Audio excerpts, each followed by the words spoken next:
Live. What's up, everyone? Happy Wednesday. How's everyone doing?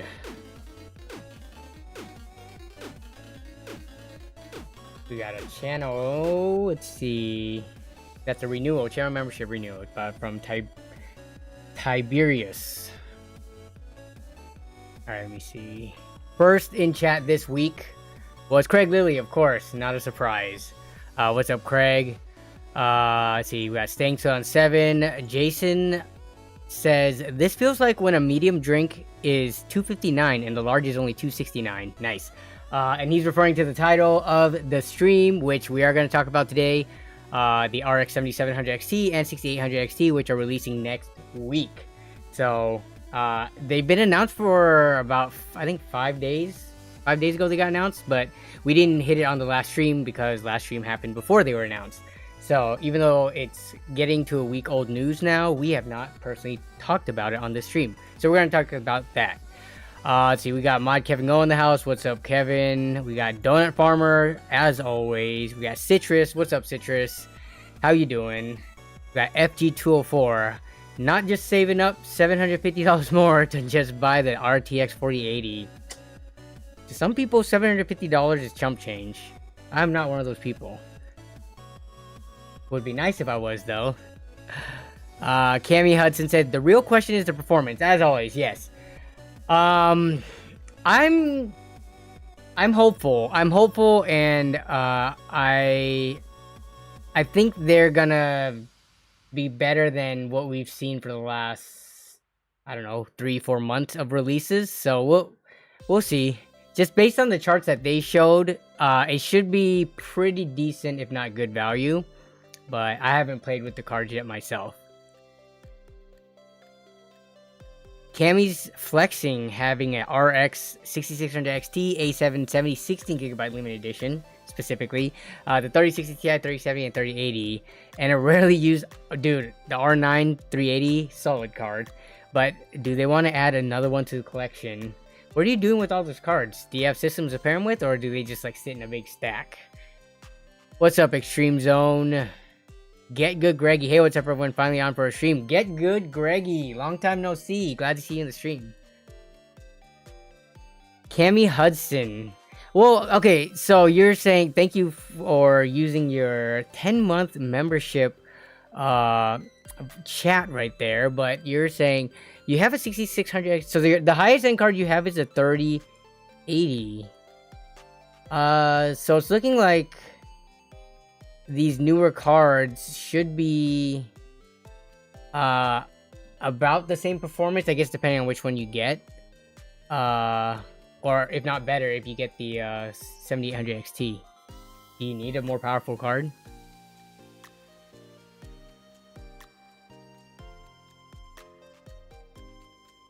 I scared you. You forgot that I had, or that you had the stream up. Yeah, sorry about that. That's how you know, because I don't do that intro music stuff. My stream just goes from nothingness to just boom, head on. I don't do like that 5, 10, 15 minute of just waiting for the stream to start. I don't know. I've never liked that. It's kind of like getting tricked when you get an announcement or a notification and you click on it and it's still like 15 minutes away. Cavern says, yo, I have a 1650 i3 10100. How should I go about upgrading since I have an LGA 1200 motherboard and 600 watt PSU? The 10100s, you could go up to, I would comfortably go up to like a 3060 paired with the 10100. I mean, I'm sure there's gonna be some bottlenecking there, but if you play at 1440p with higher settings and balance out the load, that wouldn't be the end of the world. Or even a 10100, yeah, I'd go with like a 6650 XT as well. If you want better value FPS per dollar, the 6600 or 6600 XT or 50 XT would be a good pairing with the 10100. And it'd be, you don't even need a 600 watt power supply for those, for that pairing. You could go easily with like 500 and still be fine, so you're good. Mag78 chiming in saying, my girlfriend or GF, maybe that's Guardian Force, if you're a Final Fantasy 8 player out there. My GF has 6700 XT with a 10100. Yeah, I mean, you know what? You're always gonna have some kind of bottleneck in your system. The AMD cards are cheap enough now that I could see people making a graphics card upgrade as opposed to a platform or CPU upgrade, and seeing a better return on their investment in terms of improvement. Like between the CPU and GPU, if you only had money for one, I would not upgrade the 10100 to something better, because it's not gonna be worth it. And still keeping that 1650, that makes sense. So sometimes you gotta force yourself into a bottleneck, but because that's the most like ideal combination to do. And while we just chill for a bit here, I do have some stuff to open up. I've been wanting to open these up for about a week and a half, but actually 2 weeks now. But we had the LTT controversy, as well as I had Braythorn on stream last week, so I didn't want to open mail for those streams. But yeah, these two have been sitting for like 2 weeks now. The higher resolutions are less important to the CPU. It depends on if you're running specific like graphic settings. They could stress the CPU more as well, but generally, yeah, because you're sending less frames for the CPU to process as well. So Schmilly, hey Nob, when is the LAN party episode gonna be out? So that one I'm trying to get out on Friday. I should be on track to get out on Friday. That's why I released the video today as opposed to like tomorrow. So yeah, I got the video down to 2 hours. I'm still trying to cut more of it and then add the gameplay in. So okay, ready for the tech drama and gossip show. We could talk a little bit about LTT if you guys want to today. But there's not much new going on except for their latest response video, which I thought was a really good response. But yeah, there's not much more drama going on with that except for the internal investigation. So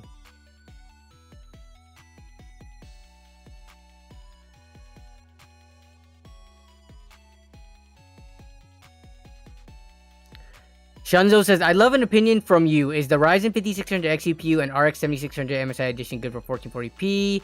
The 7600, I would honestly wait and see what the 7700 XT or 7800 XT is gonna do.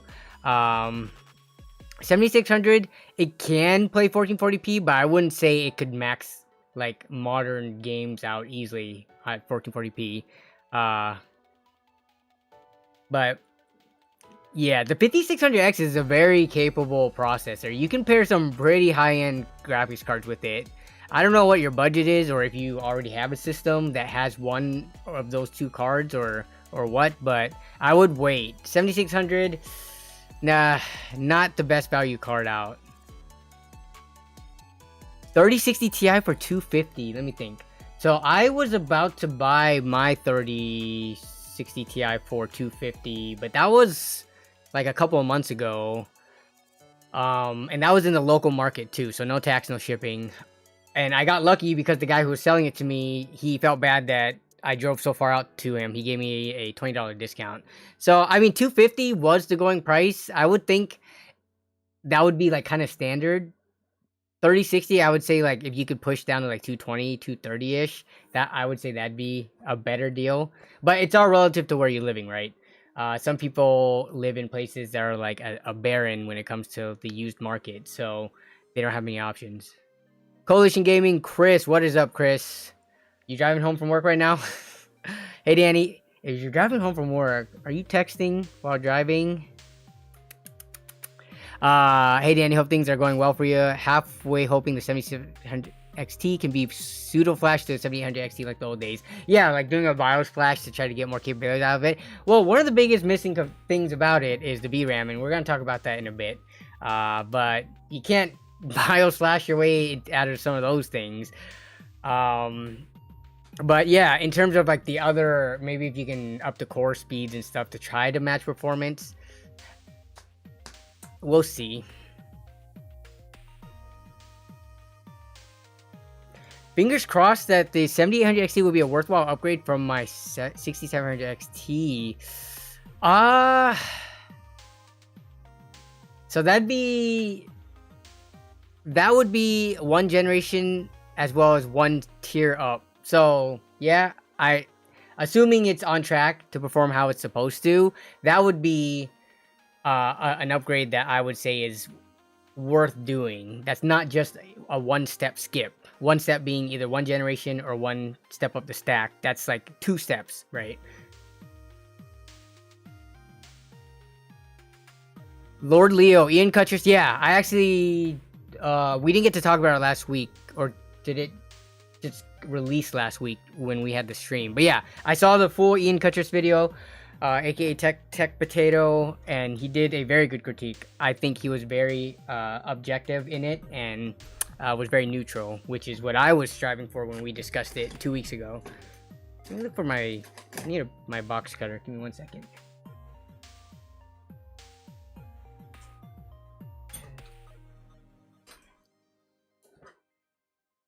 Oh, you're already home? Nice, Chris. Okay.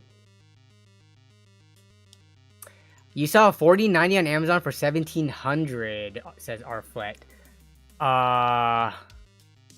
Shoot. I don't even know what the new prices of those are still going for, because there was a kind of a shortage on them for a while. People couldn't get their hands on them easily, but what are we looking at? StockX got them for $19.92. Best Buy's got them, so $1,600 out of stock though. Yeah, I thought the price would have dropped, so $1,700 I wouldn't get too excited about. I guess it depends on if you are getting some model that's like $200-$300 more.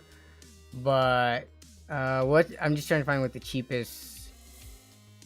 Let's see, $40.90. Yeah, you can get the PNY Berto. It's a pretty low end model. They're in stock for $1,600. So for $1,700, yeah, I'm assuming you're talking about a higher end 4090.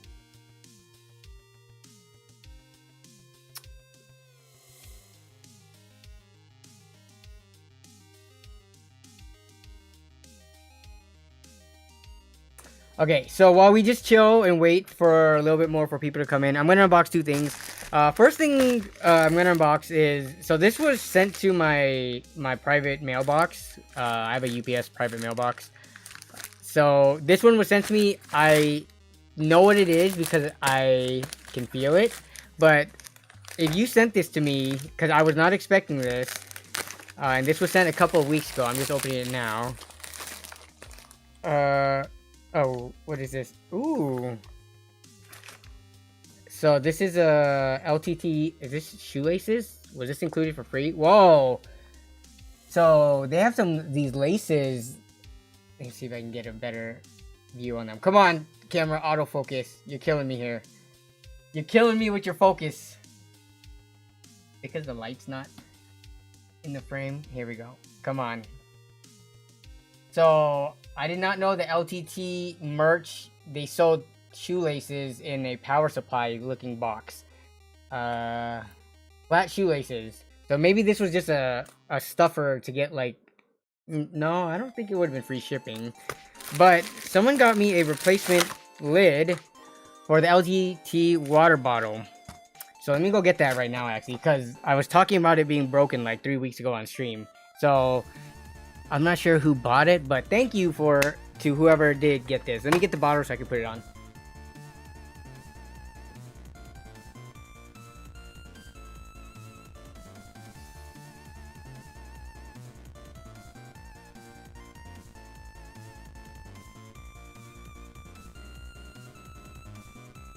Okay, so yeah, here's my bottle with the broken handle. So actually, I'm not gonna put this on right now because I need to wash this thing first, probably. It's coming straight from the factory. So yeah, there's no name on it. So whoever sent this to me, thank you. I really do appreciate it. I mean, I was just gonna use it like this or like super glue something on, but now I have the replacement cap, so thanks. Okay, next is this, which I've been wanting to do for the longest time. Yes, okay, make sure my address is on there. So this is... making sure that there was no address on there either. So, die cut stickers. So, for when I go to like events or something like that where I can potentially meet up with other creators or maybe even viewers, I've never had something to like give out. So I got some stickers made, and I didn't even know this. I ordered the stickers and everything, got them made, and it ended up being that this company is actually already it's in Washington State. They're actually right by SeaTac Airport, so they're like maybe 40 minutes away from me, so it's super close. But yeah, I got some die cut stickers made because I wanted them to have that little extra flair to them and uniqueness, as opposed to just like a square or a circle sticker. I don't even need a box cutter for this. I can just pull this open. Okay. Ooh.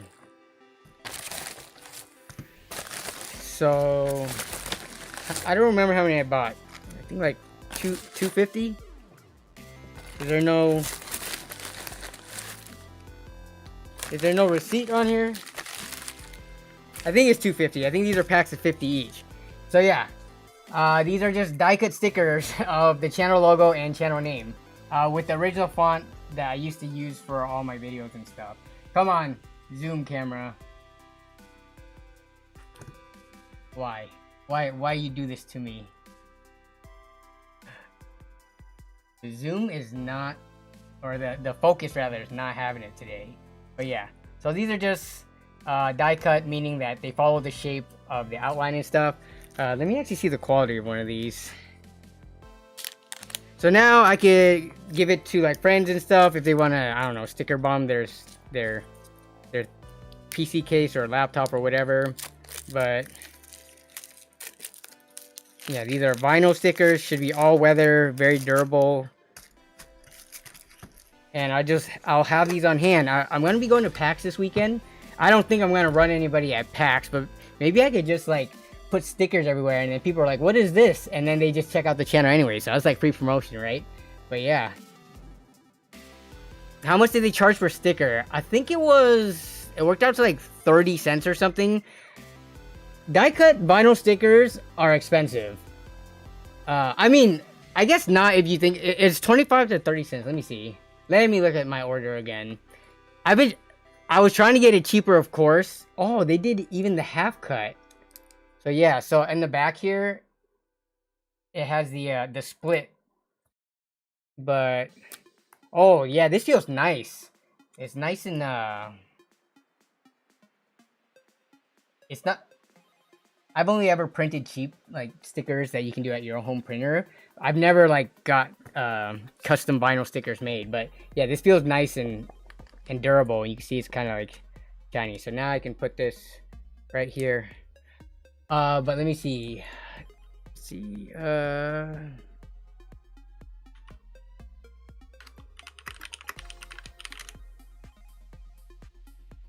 What did I order? 500. Never mind. So these are stacks of 100 each. So for 500, it was. Are they gonna show me how much I paid? How is this not? How did they not send an email of how much I paid for this? Okay.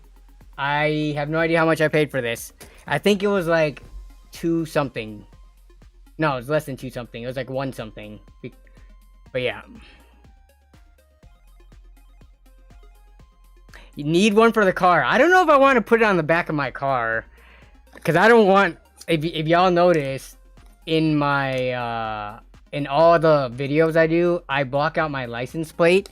Because I don't want there to be a way for someone to look... Like, find my information through my license plate. Like, my phone number and things like that. So... Yeah, so I don't know if I want to put this on my car and be like, oh yeah, that's Narrow Budget's car. For anyone who does recognize me and can look up my license plate number. I'm just paranoid like that, but yeah. Man vandalizes gaming convention to self-promote YouTube channel. Exactly, that's what I'm going to do. I need a new sticker to cover the LTT one. Hold up.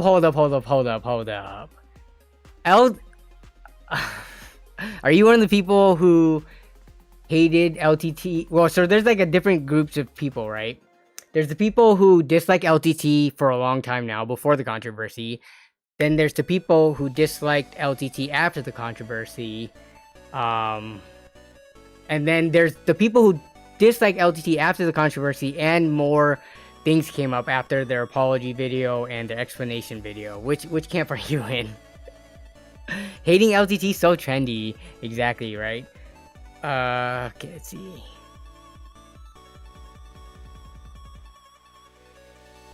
Is it going to be a LAN video? I just watched the most recent one. Yeah, so you watched part 1 of the 2-part LAN video. The 2, I think I'm going to try to get it under 2 hours. That's going to come out either Friday, Saturday, or Sunday. Hopefully I can finish it by Friday. Because then it'll be like, you know, Friday, school's out, work's out. It'll be like you're going to a LAN party, you know, joining me in a LAN party. So that's why I like to get the LAN party full videos out on Fridays. Hey, I'm trying to get AMD PC from a 1.5 to 2K budget with 2TB storage. Okay, 2TB storage is like 60 or 70 bucks nowadays. That's like nothing in the grand scheme of 2K. DDR5, 32 gigs of water cooled. Can you help me out? Yeah. So Zach, we have other stuff to talk about first, but maybe we can do that. Can you submit that? Are part of the Discord? If you submit that in the stream submissions in the Discord, we have a stream submissions channel.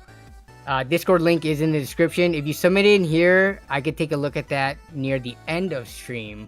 But we need to talk about the AMD stuff first. So let me get this sticker off my head before I give myself some pimples for blocking my pores and trapping the sweat there.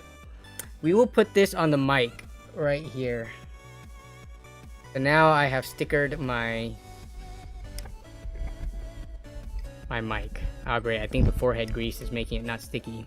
How long is stream? Stream is typically 2 hours long, plus or minus. Actually, there's no minus. I don't know when the last time I had a stream less than 2 hours. It's usually 2 to 2.5 hours long. But yeah. Okay.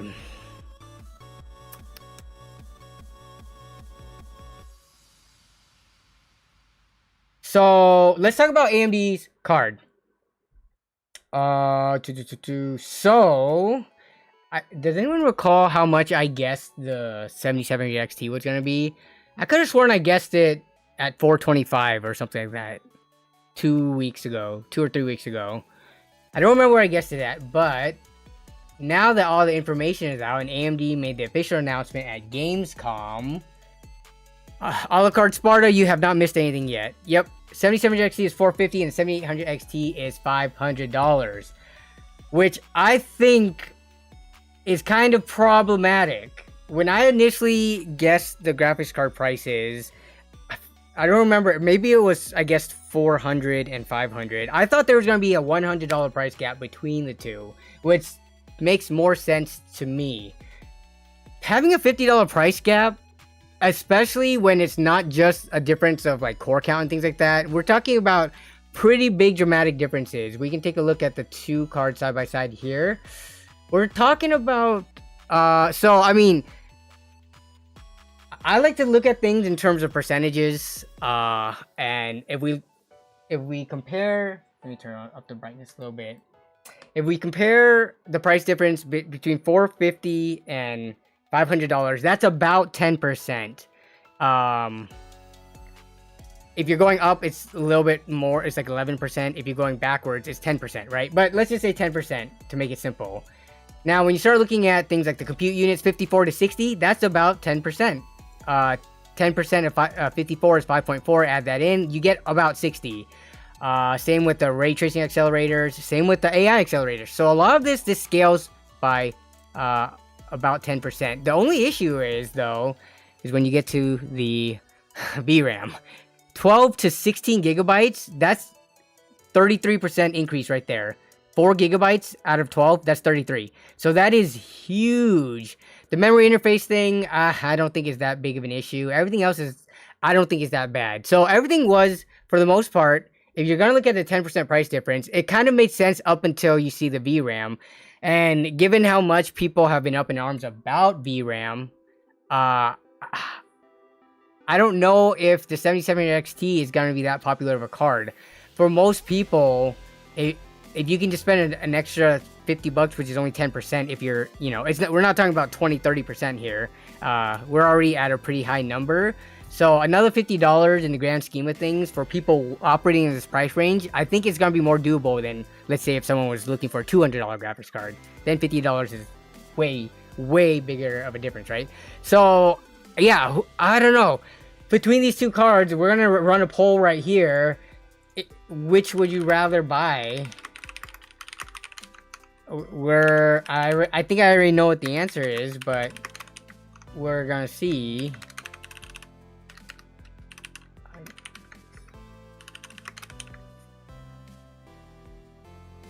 And for anyone who does vote one way or another, let me know why.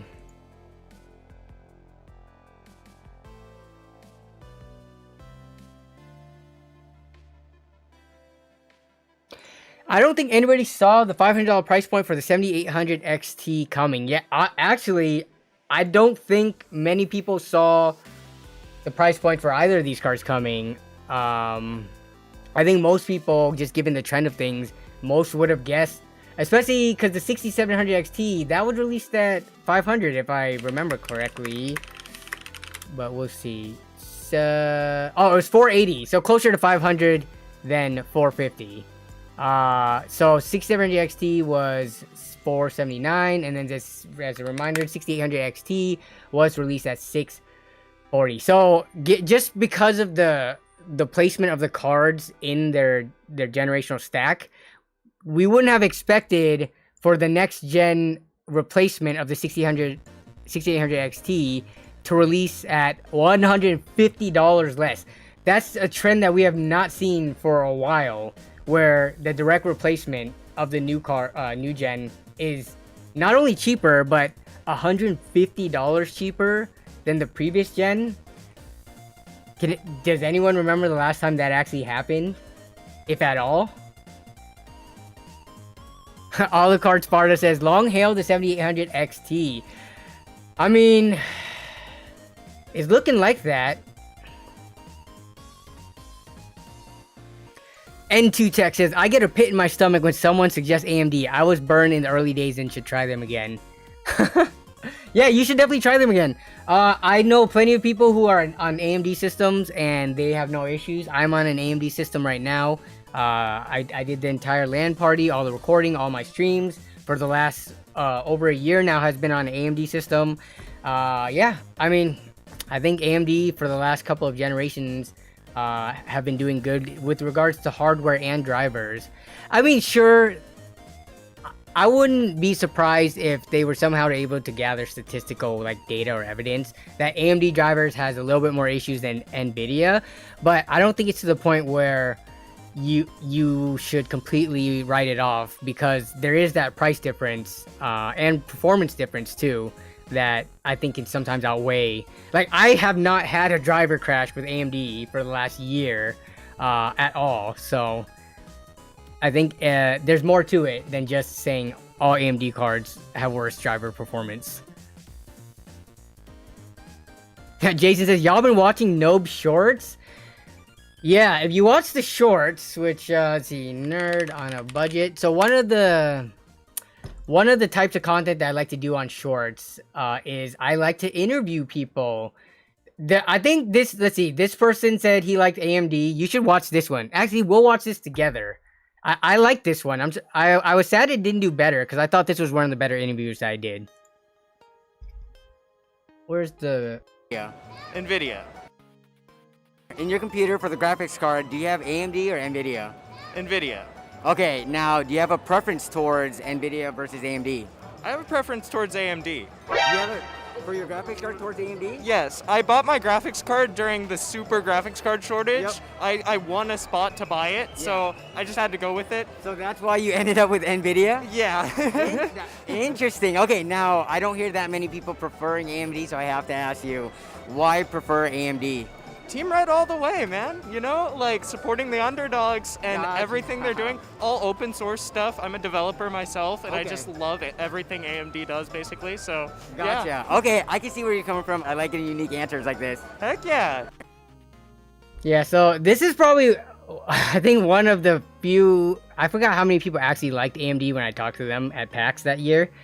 But, I mean, when it comes to Team Red versus Team Green, I feel like a lot of the times you get responses that are fanboyism, right? Where I wouldn't consider them legitimate reasons, but having someone say that they actually preferred AMD and give a good reasoning for the open source, and he's the developer himself, rooting for the underdog, that's kind of like fanboyism, I would say, but for the developer and open source reasons, I thought those were really good reasons, and to run into someone that had that answer, I thought was pretty cool. But yeah, if you haven't checked out the shorts, quick plug to myself, I'm trying to pick up my shorts game, because apparently that is the way of the future, and it will help with channel growth, so definitely check them out if you haven't seen them yet. But back to the topic at hand, see what's chat saying. DBK Plus says, used an AMD card for a short period of time and had no major issues at all. The only issue is with Minecraft playing with shaders was a hit or miss. Just with typical shaders, or like specifically like ray tracing? Because like Minecraft with RTX is a thing, right? I don't know. Do a lot of people play Minecraft with ray tracing turned on?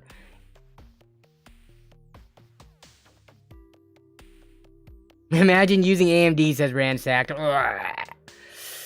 I know, some of us are just too poor for NVIDIA.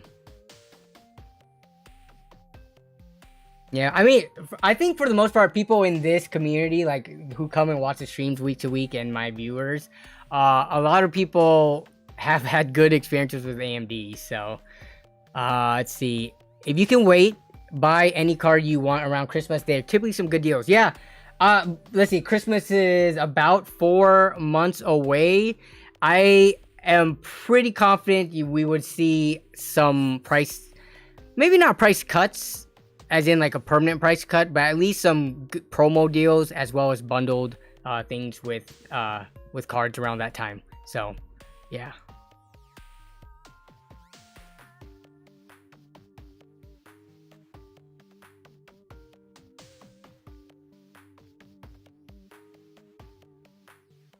Jason says that guy definitely exclusively drinks soy milk.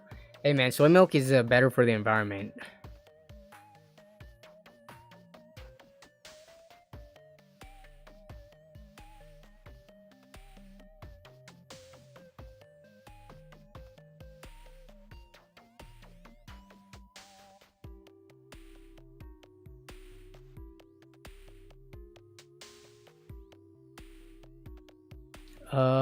So, okay. One thing that AMD did that I wanted to talk about is they didn't give a direct, you notice that they didn't give a direct comparison between the 7700 XT and the 7800 XT. They gave these charts where they show the 7700 XT against a 4060 Ti and it basically winning in a majority of the games, and the 7800 XT beating the 4070. So a couple of things about these charts that I found really funny that I wanted to bring up. Let's see. Zachlol says, can you leave the stream up on the channel? Yeah, every stream becomes a VOD. So if you go to my channel and you look at the live tab, every stream gets stored here from like since the beginning of time. Like I could scroll all the way back. Let's look at some of these streams from 6 years ago. This is why I love YouTube, and Twitch can go screw themselves, because I don't have to save all my streams. YouTube keeps them all from the beginning of time. So yeah, but the stream automatically comes to this tab as soon as it's over. You can actually go to it now and then just refresh it and it'll still be there. So don't worry about that. You can always catch the streams. Are you gonna timestamp the Discord part? Yeah, I timestamp every week's stream usually, and it should be there. So you look exactly the same in every video. You don't age. I know, right? It's been like 6 years since the first stream, but yeah. So getting back to the topic at hand with the comparison charts, usually both AMD and NVIDIA, when they show charts, they'll show the cards next to each other. But because there's only a $50 price difference, I have a feeling they purposefully did not show the 7700 XT next to the 7800, but they compared it only to NVIDIA cards. But we're all mathematicians here, right? We could back calculate the performance difference, and I did exactly just that. Now, to do this, you have to kind of put some guesswork in, but I'm going to show you exactly how I did that, and then we can determine what the performance difference is between the 7700 XT and the 7800 XT.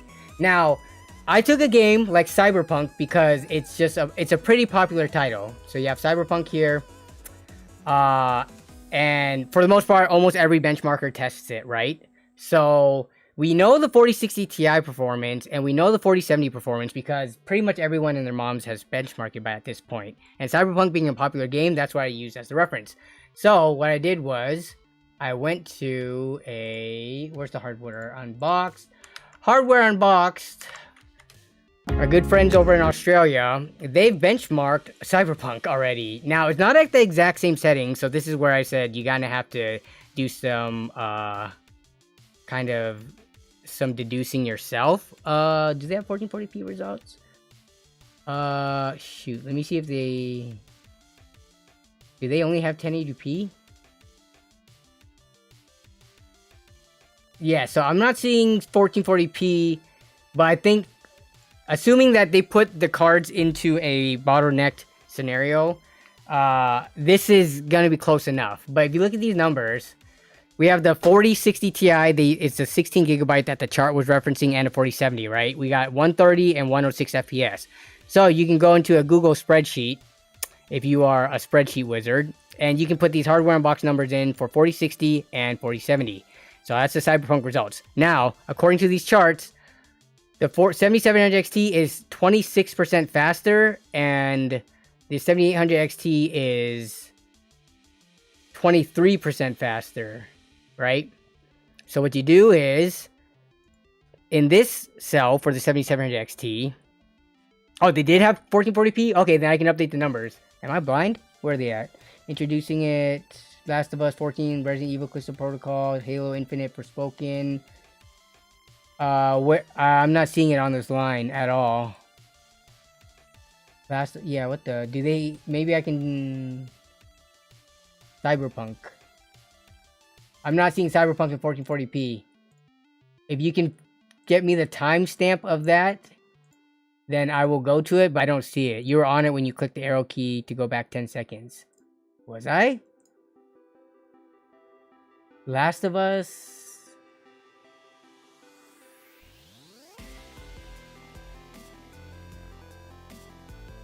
I don't think it's in the summary chart. 1440... No, this is the average. We need it specifically for Cyberpunk.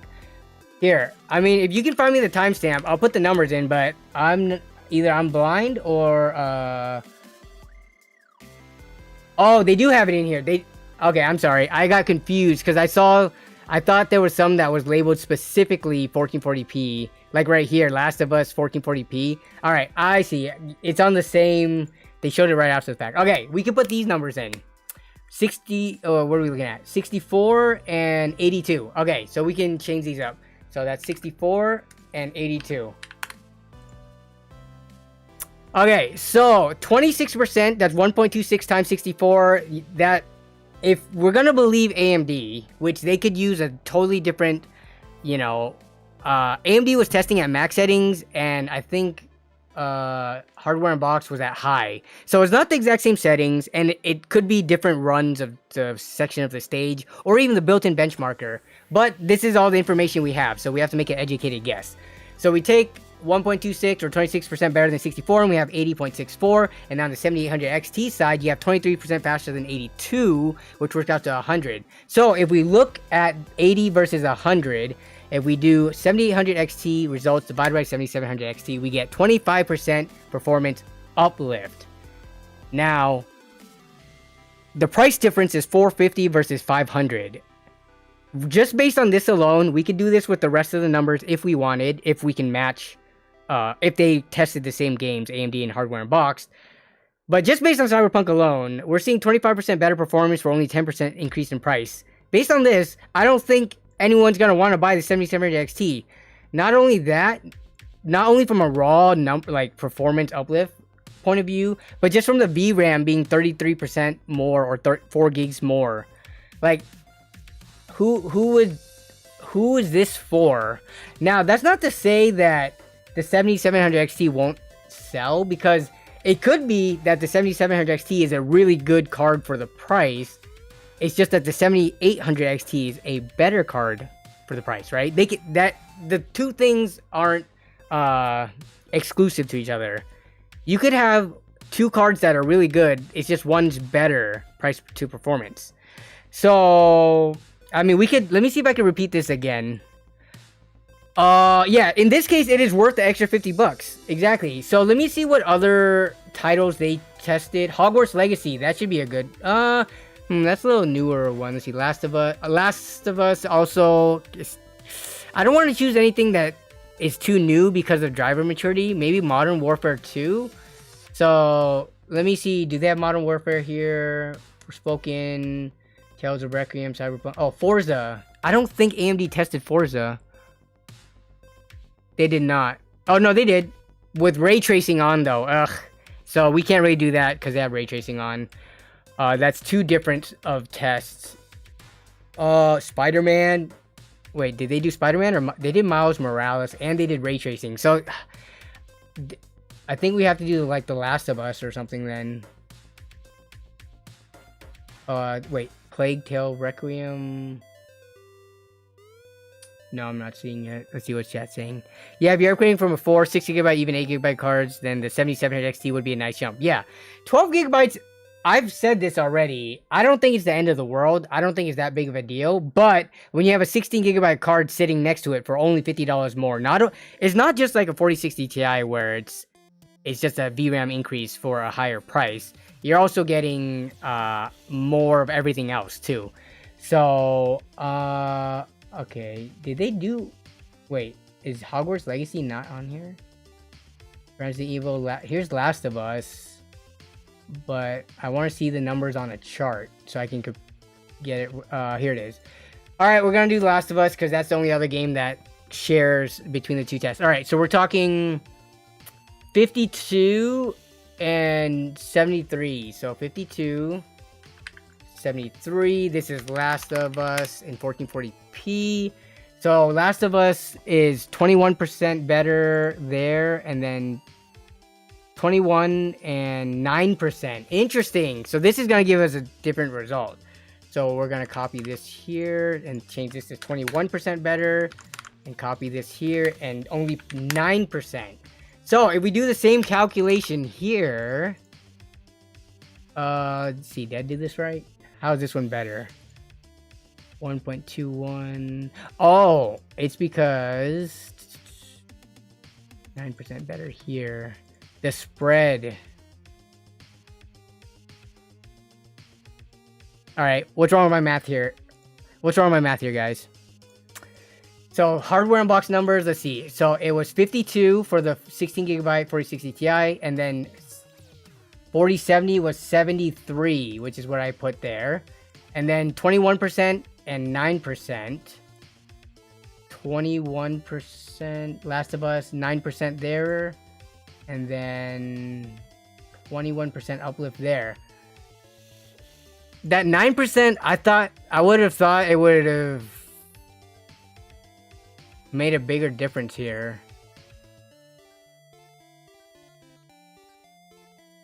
Do they list system specs? Are you talking about hardware unboxed? Or AMD? Or are you talking about to somebody else completely? What's wrong with the math here? My head's about to explode because this is 26 and 23%.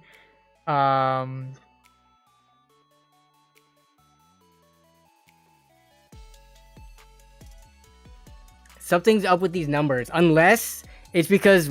No, they're around the same range. It's not like it's a lower resolution number. You forgot to carry the 1. 1 times 1.21. So this is 21% higher than that. And this is 9% better than that. How is this coming out to only... How is this only a 1% difference between these two? When the 7800 XT here was doing 23% better than the 4070. And this one's only doing 9% better than this. Something's up with this. And 4070 is higher.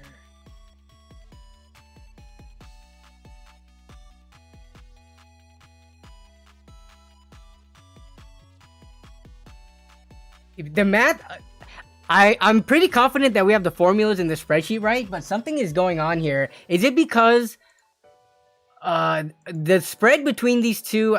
No, you can't just look at that. 80 versus 62, and then I guess 100 versus 80. Yeah, I think it's because of the number range. The same percentage of a lower number is a lower number, if that makes sense, right? So 20% of 100, no, the same percentage of a lower number is, let's see, 20% of 100 is 20. 20% of 80 divided by 5 is, what is that, 16? Yeah, so it is a lower number. My brain no math right now. Okay, either way, I mean, I guess it just works out to the 7800 XT being 25-ish% better for only 10% more.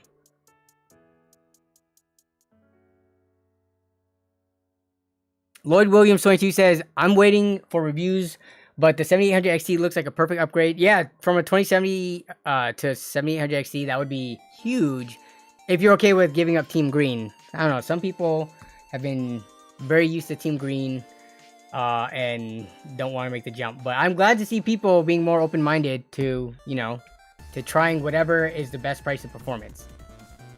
Giving me PTSD like I'm in school again. I actually never really used spreadsheets in school. It was more of in college and actually at work, like engineering type work. But in school, we never really had to use spreadsheets except for in tech ed or computer class where we learned to use spreadsheet, but we didn't actually use it to like do math assignments or anything. But yeah, I mean, Cyberpunk and Last of Us, those are very, you know, difficult to run games, pretty popular benchmarking titles at least. I don't know how many people are actually still playing Cyberpunk. I guess with the update in Cyberpunk, that sees like a resurgence, but yeah. These numbers aren't looking too good for the 7700 XT.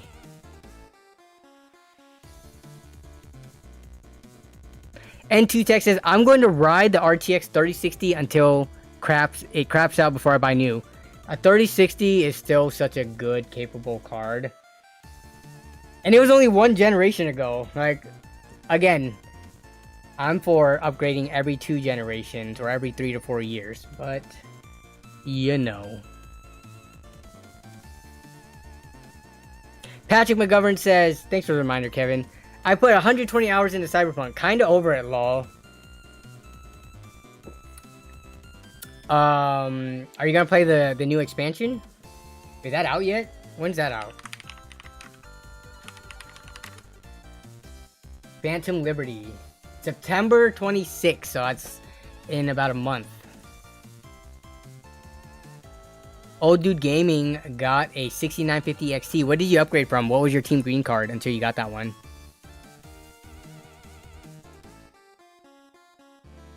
Oh, man.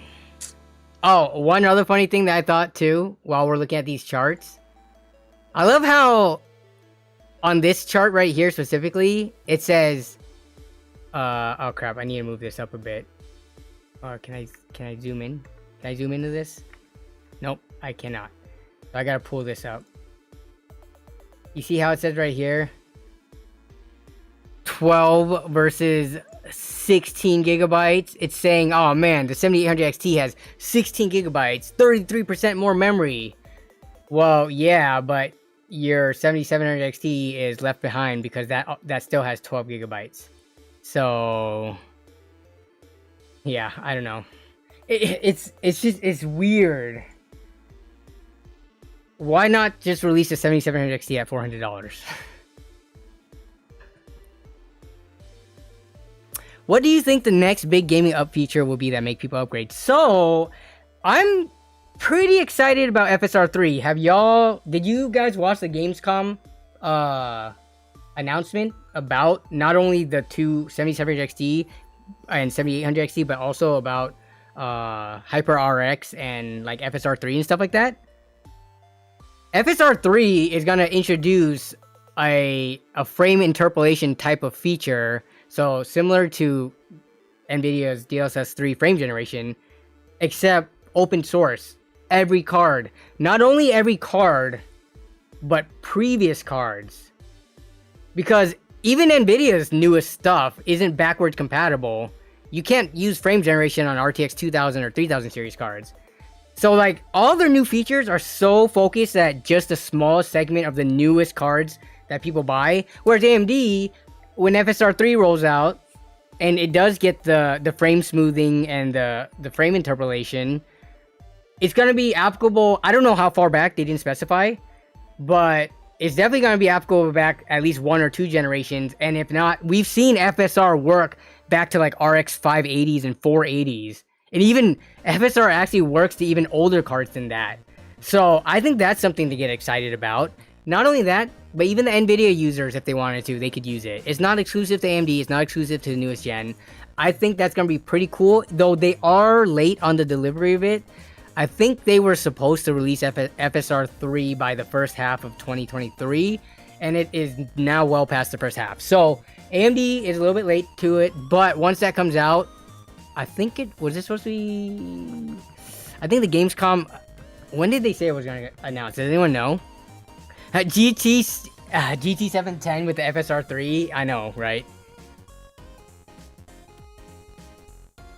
It will work on all GPUs. Now, I'm not going to say all GPUs because it's not going to work on like probably 12-year-old graphics cards. But it will work on all brands of GPUs for at least, I would think, the last like 5 or 6 years. They don't put out a list for it. I don't even know if they know every card it works for. I wonder if they just like, they develop it and then it just like, if the card worked, it works. But I don't know if they have a full list from... Like, you think AMD knows every NVIDIA card FSR works with? Dating back to, like, you know, GTX 460s and 560s and stuff? I don't know. I thought I heard it was coming in September, too. FSR 3 in September. I guess we have the internet in front of us and we can look. When is FSR 3 releasing? FSR will likely launch early fall, September 23. Okay. 4 days ago. Who is this from? ISP Today. Okay, do we have any other PC Gamer? Here we go. Release. FSR 3 release. When is it being released? Fluid Motion is what they're calling it. Looks like simplified. It will come as part. So this is the other date I saw, and I don't want to believe because it makes me sad. And it comes as part of the Hyper RX, which won't be out until at least the beginning of 2024.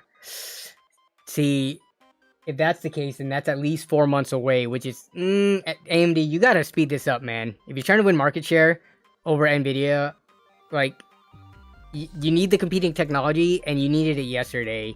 If not yesterday, now. Not in 4 months. Yeah, first quarter... That's not even... 4 months away is, like, the end of December. Beginning of January. But if this is the first quarter, that's potentially 3 more months on top of it. So anywhere from 4 to 7 months. Not a good look. That is not a good look, AMD. Bro, anyone have any idea how demanding Starfield is going to be? I see it's going to be a tank of a game, possibly more CPU bound.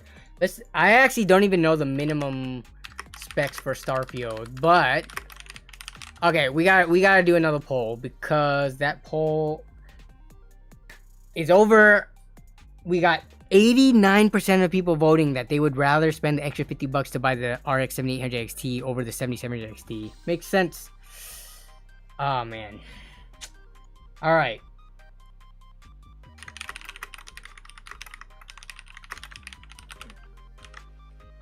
Are you planning on playing Starfield? That's the next poll. I liked you know, I like the Fallout games, stuff like that.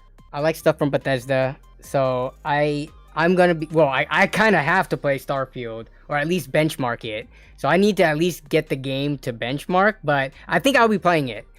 Hopefully that gets me back into the groove of playing single player games, just because I have not been able to sit and concentrate and play single player games for a long time now. MMORPGs and like ARPGs and stuff have ruined it for me. Got the premium for free, so kind of have to. Actually, you don't have to. You could sell me the key if you want. So, you know, if you don't Well, if you somehow bought an AMD card and don't want Starfield and want to sell it to me, I'll buy it from you so that I can benchmark it. Because I'm not trying to pay full price on that, you know? Starfield, okay, so here's another thing we can talk about. Starfield and DLSS. AMD, let me see if I can pull up the Twitter. AMD finally answered, because a while ago, and I forget if we covered it on stream or not, AMD did not comment on whether or not they blocked the developers from integrating DLSS into Starfield. But they recently, I think they came out and said that no, we did not block the developers. Because remember, everybody was so angry at AMD saying that's anti-consumer practices and stuff like that. They got so pissed off. I think Hardware Unboxed and a bunch of other people made a big deal out of it, being like, wow, AMD are such scumbags for doing this. And then I think it came out that AMD did not even make a requirement to keep DLSS off of Starfield. I'm trying to find the article right now, but oh yeah, right here. So here's a Dexerto article from a couple of days ago. AMD exclusive or executive, not exclusive, claims DLSS can come to Starfield if Bethesda wants it. I want to look for the article though. AMD Starfield. How do I even try to find this? It should be in one of the top. AMD claims that there's nothing stopping Bethesda adding DLSS to Starfield. Even with AMD as the exclusive PC partner, Starfield will include FSR2, but we still don't know if DLSS will be supported. This is from The Verge. Let's go to a PC Gamer article.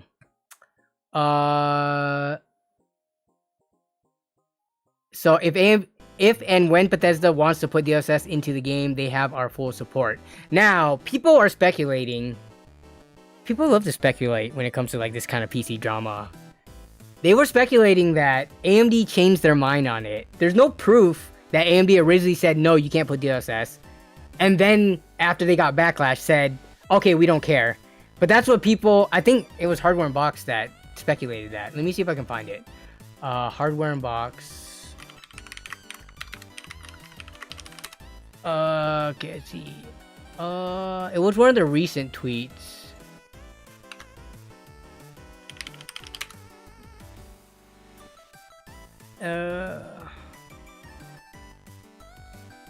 Where was it?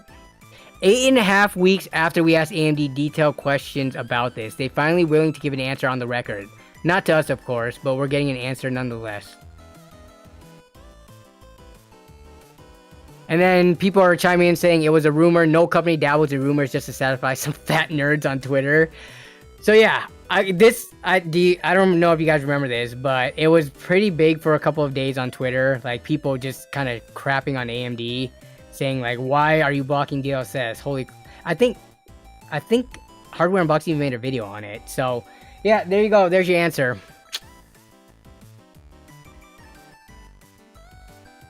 AMD makes you verify your card CPU through their software, so no, you can't sell it to you. Yeah, no, you can, as long as you have a card that's capable of activating it.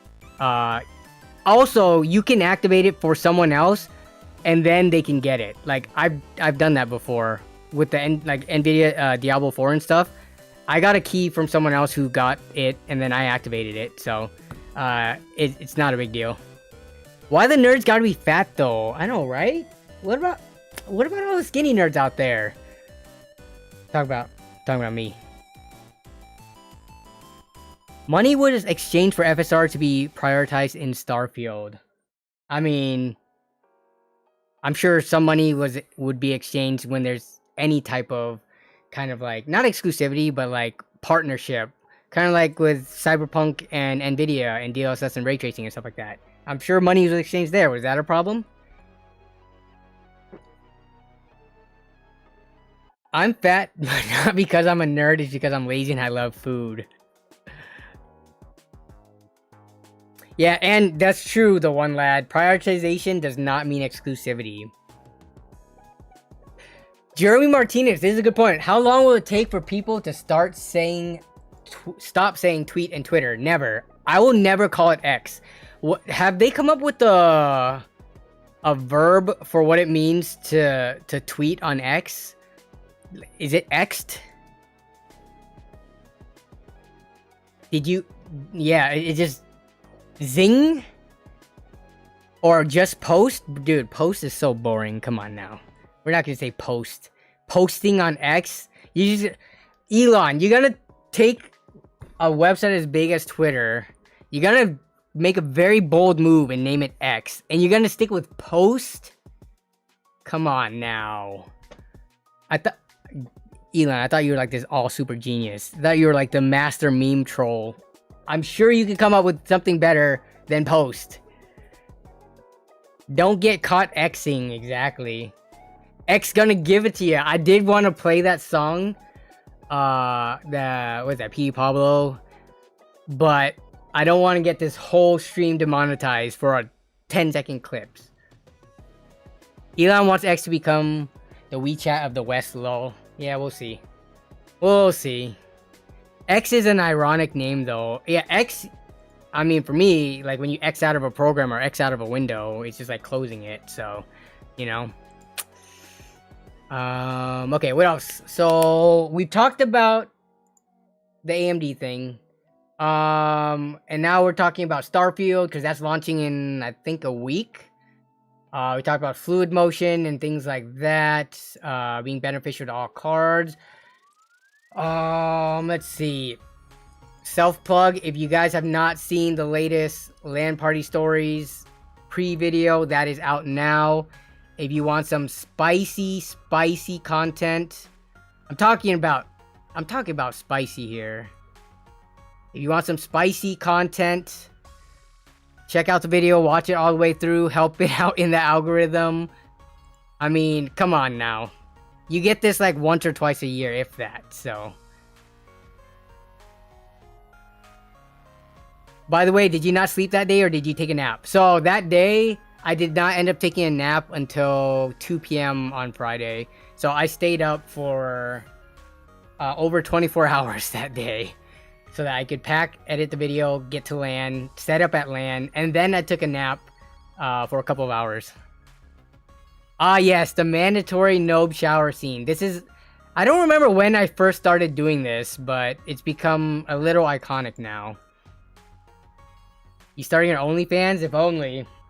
If only I could start an OnlyFans and make a decent amount of money from it. I'd do it. There's no shame in being a quote-unquote sex worker. We have become very progressive now, okay? All that stuff is okay. I'm fine with it. And don't try to front like you've never partaken in any of sex workers' works before.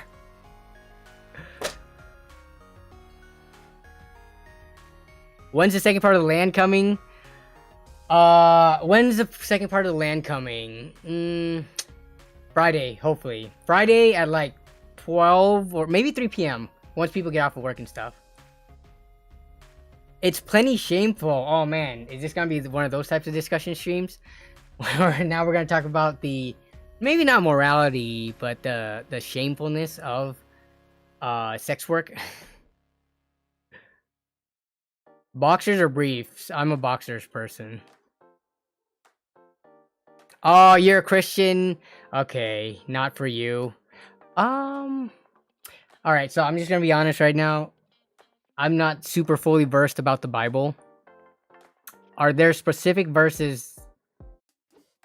So I guess there's different types of sex work, right? Like there's sex work that has to do with like intercourse, but there's also sex work that is just like nude modeling, which I think a lot of OnlyFans is also that kind of stuff. Is there any verses in the Bible that talks about that being revealing, I guess? Because yeah, I understand the part where like you should have one partner or whatever, but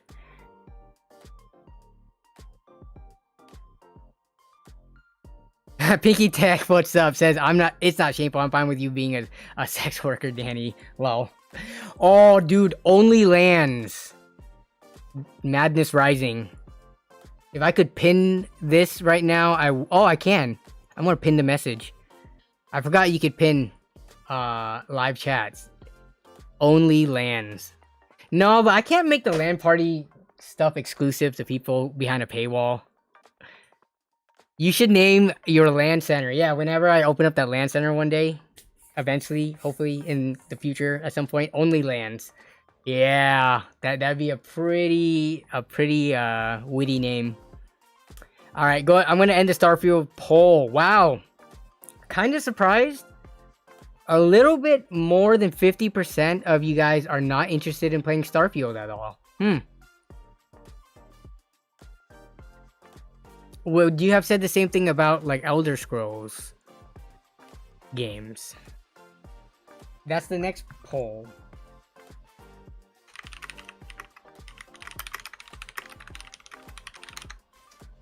I'm just trying to see if there's a disparity between Elder Scrolls and Starfield, or maybe it's just that you guys would feel the same way too about Elder Scrolls. Maybe it's just this chat's 50-50, not into those single player, big open world, like RPGs.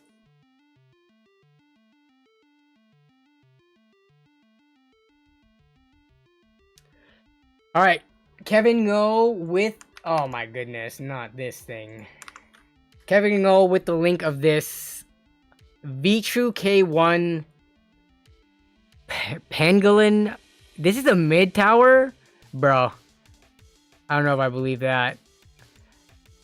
Gaming case. This looks like the cockpit of a Pacific Rim Jaeger, or like a Gundam cockpit or something.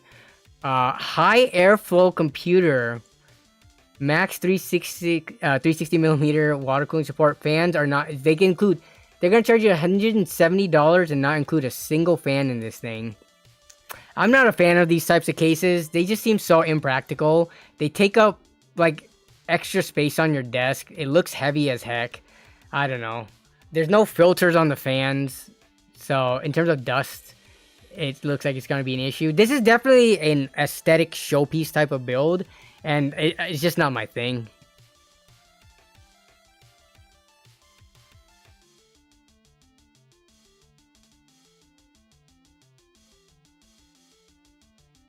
Elder Scrolls isn't. Yeah, you make a good point with CD Projekt Red. Elder Scrolls is an established franchise. Remember the Cyberpunk and Witcher differences. Yeah, so it might be a completely different game, you know? N2 Tech, that is hideous, indeed. It looks like shoes stacked on top of each other. I can see that. Let's take a look. I'm sure we can find an image of it. Shoes stacked on top of each other. Come on. I need to find them stacked in their particular way. This one is kind of it right here. Or I guess this one right here. How it goes back and forth like that. You get kind of like that diagonal, like angled ridges. Or something like this.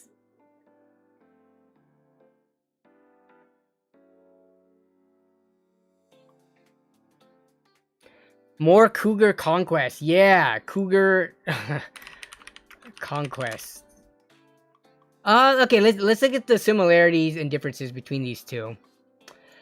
So the Cougar Conquest,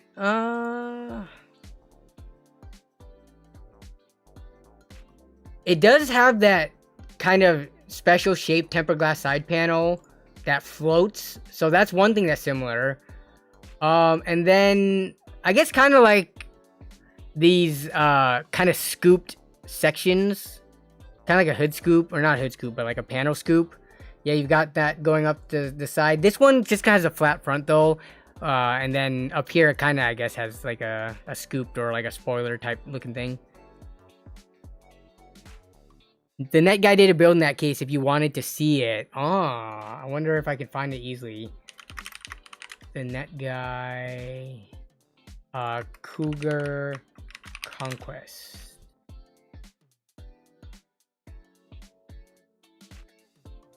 You would think that finding that YouTube.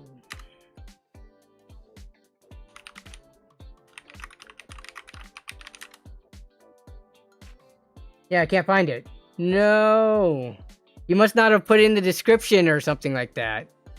But I mean, here's the thing about this case. I'm sure if you the people choosing this case the aesthetic is for them. Aesthetics is very subjective. You could find the most perfect looking like build or the most beautiful build out there. Let's just pull one up. What is the nicest build you guys have seen recently? Just name it off the top of your head. I'll go to the first one.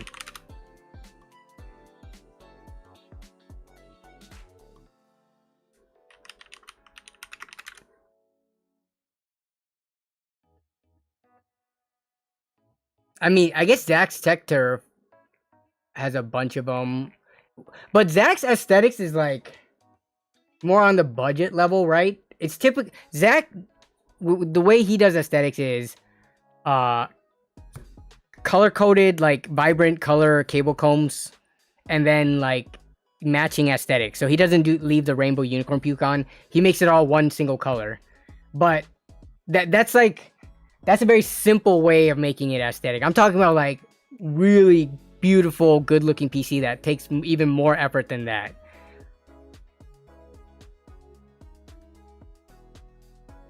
Yo, how do you even say this word? Your Yggdrasil? That's like what is that? What kind of mythology is that from? Is that Norse? That's like the world tree, right? The Yggdrasil. Zach's PCs are like palette swapping on a fighting game. Yeah, that's actually a good example. Yeah. Matt. Oh yeah, Matt Lee. Someone brought up Matt Lee. I think that was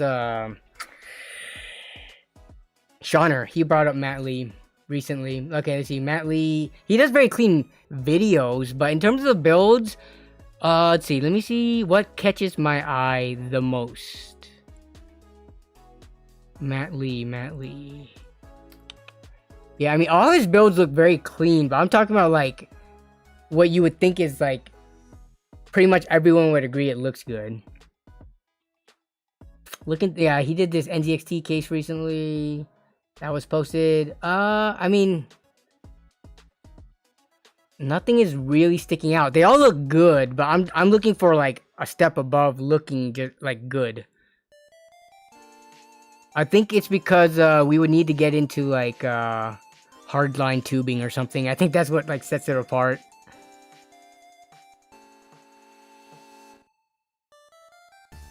But I mean, this was a pretty clean build right here, right? I would say most people would think this is a very clean looking PC. Does he have any more shots of it? Let me see. Here we go. And he does like the cool smoke effects too. Man, look at that. With that, the studio that he has set up to take these videos and pictures. But yeah, so this is a pretty clean build. But I mean, I'm sure people, maybe even in this chat there are some people who would argue that they don't like the look of this aesthetically.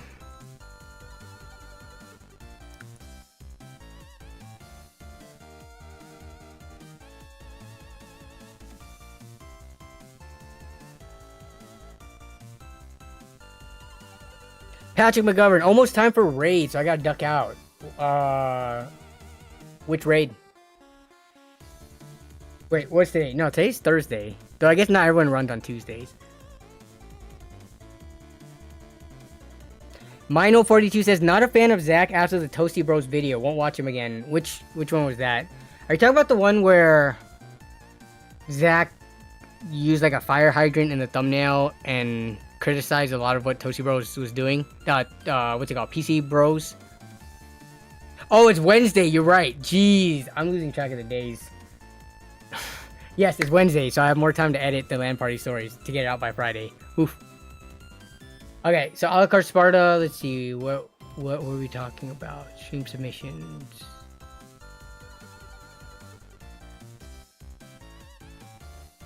Where did you post it? In general? Oh, builds and setups. No. Oh, here it is. Yes, while promoting his own company by yeah, a lot of people did not take that well. Oh man, I didn't even ask Zach or the ToastyBros if they spoke about it in person, like at LTX, because I know like they responded to each other in the comments of those videos, but that's not the same as like actually hashing it out in person, because like if there was any animosity and stuff there, It's definitely one of those things where talking it out in person as opposed to over like a DM or like a YouTube comment, it definitely is a lot better. All right, so we're taking a look at the Yggdrasil PC build from Alucard Sparta. All right, I gotta open this in the browser, I think. Yeah, so I can get it bigger. Give me a second. Here we go. So here's the build. I think those are the same pictures. Yep, it's the same pictures. And then, oh, that's the panel. Okay, so then you have the panel off for this one with, whoa. This looks like old school, like with the transparent sleeves and copper wiring. Even though it is gold cable combs. And then you got the world tree. That's why it's called that. Okay, the world tree. Almost like a stained glass. What is this? How was this put onto the side panel? Is this like a vinyl? Was this actually etched? I'm curious how this was done.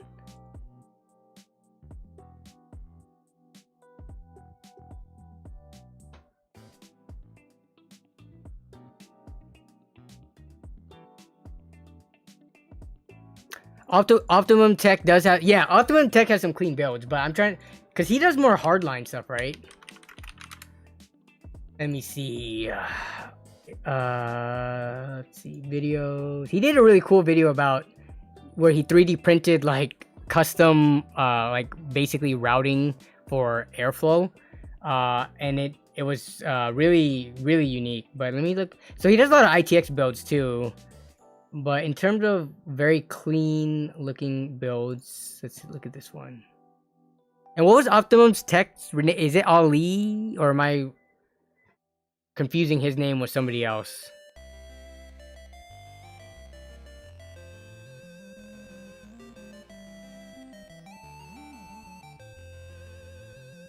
Yeah, see, the hardline tubes makes it look super clean.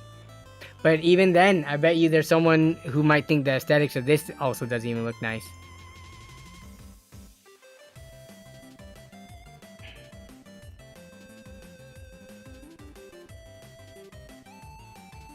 Yeah, Ollie. Okay, that's what I thought.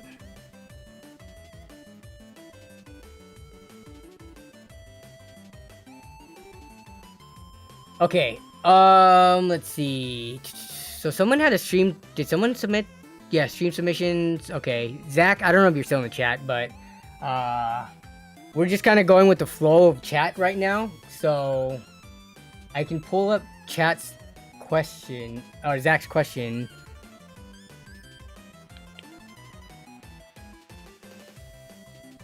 I think some people are just tired of the same similar size squares. Yeah. So for those people, I mean, you could argue that cases like this deviate from those same similar size squares. So that's what the appeal is. Mino42 says, time for some OG Modern Warfare 2 with the boys. Nice, OG. Not the, because they remastered that, right? You're playing actually on the old one that came out, like, what was it, a decade ago? You're playing on those Steam keys or whatever, servers? Nice. UFD Tech recently posted that someone figured out how to mod NVIDIA BIOS. To do what? Mod the BIOS to just like kind of make the card perform a little bit better. Cheat mining? Was it about mining?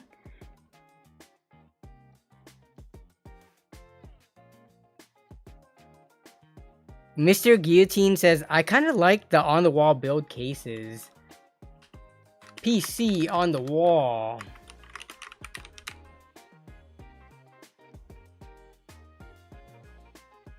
So, the cases, I think it was the thermal take.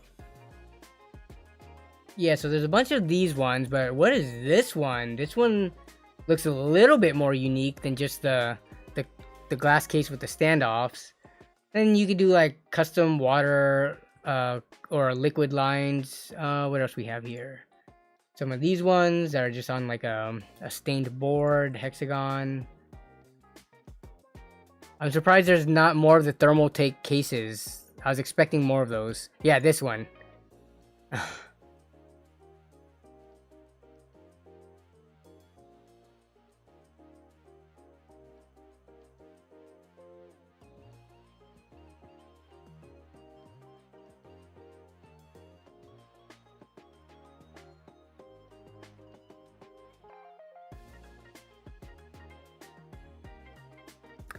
Okay, yeah, so okay, so you can flash different SKU, like higher SKUs, like if you want, like if you buy like the cheapest version of a card and want to put like a more premium version. Okay, got it. You missed it, dude. Okay, so who remembers these transparent, was it plexiglass PC cases, and they're like in neon green and stuff like that. Let's see if I can find. Oh, this is what we're talking about. Remember the days of these? I've never personally owned one of these because when these were still relevant, I did not have enough money to build our own computer. We just had a pre-built from Costco. But oh man, look at this. I bet. Oh, okay. All right. Is this a potential future project?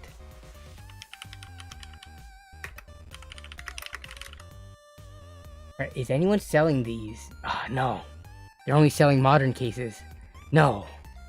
Oh, there's this Alienware ugly thing right here. You think I could buy a brand new one? All right, we'll take a look at AliExpress in a second. But I would think that maybe eBay had it. Which I gotta do my annual Thermaltake land box to see if anyone is listing this for sale. They have a land box light.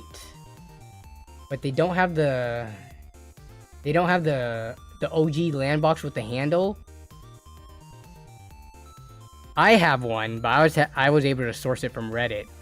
Dang, they don't have the full land box. Maybe if I put land box? Nope, they only have the mini version. Okay, you think AliExpress has these transparent PC cases? If you can find them anywhere, AliExpress would probably be the place. Oops. Maybe I don't even need to put the color. Alright, let's take a look. PC. Computer case, not a phone. Stop giving me phones. What would be the search terminology for that even?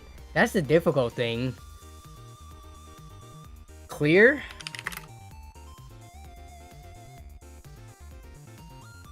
I miss the days of computer shows. There are still computer shows. Kind of. There's CES, which happens in Vegas. And then there's Computex, which is very hard to get to because it's on the other side of the world. But CES has a decent amount of computer stuff. It just also has a bunch of vacuum cleaners and TVs and washing machines too. But dude, nah, transparent filament is not the same thing. You can't tell me that something like this is the same. Where is it at? Especially since if you're printing it at home, you're not gonna get as clean a print as this. This is what it's gonna look like. You see all the print lines and stuff, and it's actually not that clear. Unless you have like higher end, more expensive printers, which I do not have. But what is this case even called? Logitech case. Okay, let me see if I can. Yeah, I don't know if eBay's gonna have this. Not sure. Jay is printing. Isn't Jay from Jay's 2 Cents printing a full PC case out of using a 3D printer? None of the parts are gonna be making that direct of contact to melt the filament, I don't think.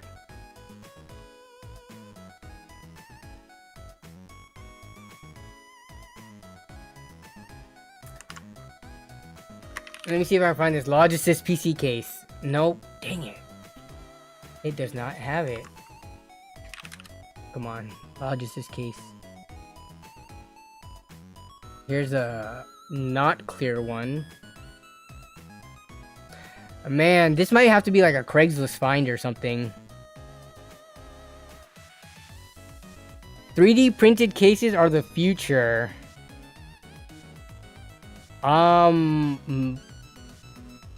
Maybe for like unique, if you want to do like a monolithic design with like one piece only.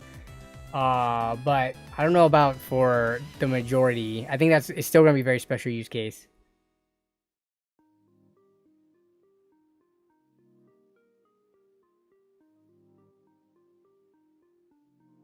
Jay said he's not too sure how well the holdup is get hot.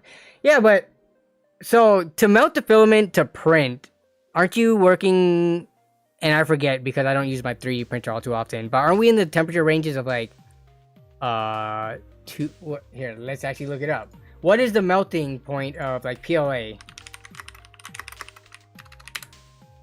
Is 175 degrees Celsius. I'm not sure if any fan exhaust really gets that hot. And even the motherboard, it's sitting on standoffs. And when you have air kind of as like an insulator in between, as opposed to making direct contact, I don't know if it'll get hot enough. But I guess we'll see. I mean, I know people have already... Actually, Tech by Matt also 3D printed a case. I think it's fine. It's going to depend on the material used for sure, because they all have different like temperatures at which they soften and melt, but...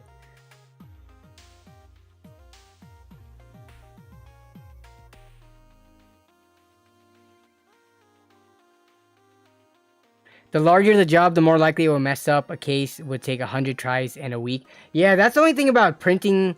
If you wanted to do... If you're printing using a 3D printer to make small panels... I guess that makes more sense because you're not sacrificing as big of a piece if there's some kind of a mess up. But if you're trying to do like a single one piece design, then that's, oh man, that's asking for trouble, I think. Also, I think what he could do is for any of the areas that are particularly hot, you could load them up with thermal pads, or like heat. They make like heat shield that could be adhered to things. Like they put them in automotive and like motorcycles and things like that, where you could put something that can basically bounce the heat back off or like stop it from getting to whatever part you're trying to protect. So yeah, they do have like heat tapes and things like that. Is there gonna be a LAN party cooking show? No, this next LAN party there's a little bit of cooking of like breakfast and dinner and stuff like that, but not as much as like the fall one. Okay, what are we doing now? So yeah, in terms of the keywords for finding a clear PC case and on eBay or AliExpress, I can't find them. I would think that those would be really expensive now because they're kind of nostalgic and retro. Clear PC case. Clear acrylic PC case. If I can't find it here, I'm not going to be able to find it.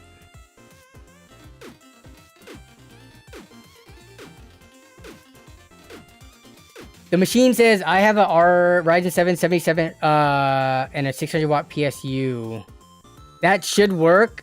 The machine, that should work so long as your 600 watt power supply is actually 600 watts and not like a crappy, you know, no-name brand that is actually only 480 on the 12-volt rail, and at that, it's still sketchy. Like, if you have a 600 watt...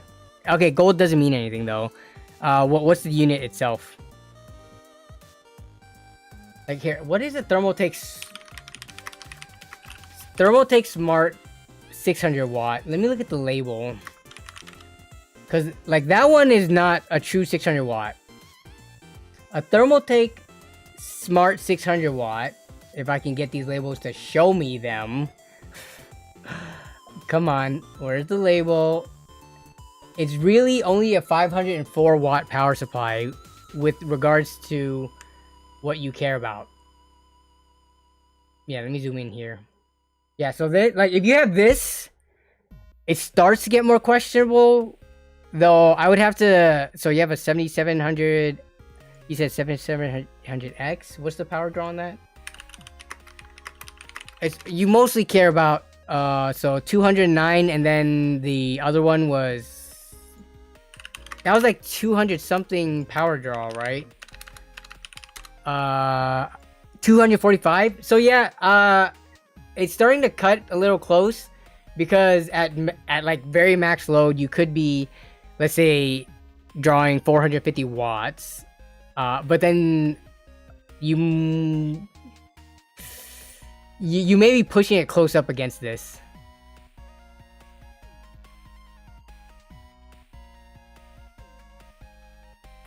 Yeah, so take a look at what your actual power supply is, because just saying that 600 watts doesn't mean anything when you have brands out here actually having 500 watt power supplies labeled as 600 watt ones. I mean, I guess if you wanted to add the 3.3 and 5 volt rails on there as a total, sure, but this is what you care about right here for the most part.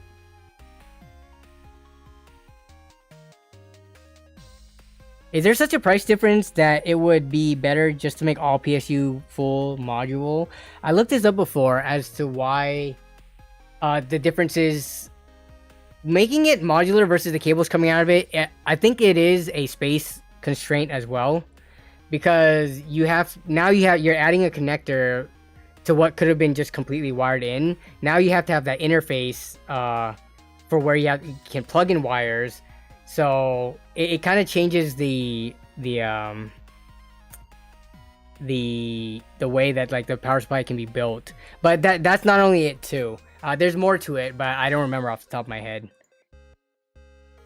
There's like logistical reasons. In terms of the price, like having separate cables versus having them, on there, I don't know if that would make it more expensive, but. You found a blue? Okay, Madness Rising on Alibaba. Let me check Discord. Did people submit? Oh, okay. Jason submitted this. Okay, we got that one. And then I gotta close all these windows. And then... Tech support. Nope. Okay. Oh, here we go. Cypress. Yo, Jason has one around him? Look at this case. This is it right here. What the? It has a built-in I/O shield already, but it looks like you could pop that off. That's kind of interesting. It looks like it was actually built with the case, not like they just put one there and it just stuck on it. All right, Twitter. Twitter, did I get added? Brayden, my PC from start to finish, rate my... Okay, I will rate this in 1 second. Let me pull this off to the side. But yeah, so... Yeah, this is pretty cool, but getting a neon, like, orange or neon green one, I think those would be, like, the next step to the iconic look. Yeah, I don't know. If this was local to me, I don't know if I would buy this. I mean, I guess I would, just because it would make interesting content, but, like, the real golden egg for me is gonna be either the green or the orange. Build your own.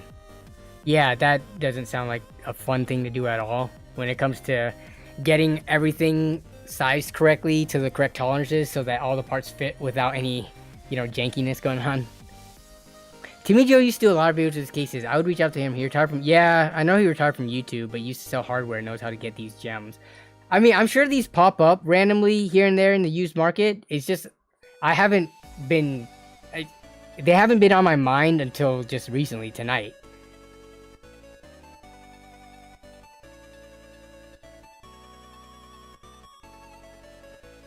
It looks like a gerbil cage. Yeah, or like a hamster cage. Okay. So Brayden wanted me to rate their PC from start to finish. What do you mean from start to finish? I'm not sure if I understand those instructions, but okay. We got an NZXT. You didn't even give the specs. I don't know what the specs of this is. I mean, I know you have a... I'm trying to read the motherboard even. I can't read the text on the motherboard. Oh, okay, you have an AMD stock cooler, and then... What? This is... Oh, did you upgrade? This was it before, and this is it now? Yeah, I'm seeing it now. So the old one used to have a GTX 1060 superclock.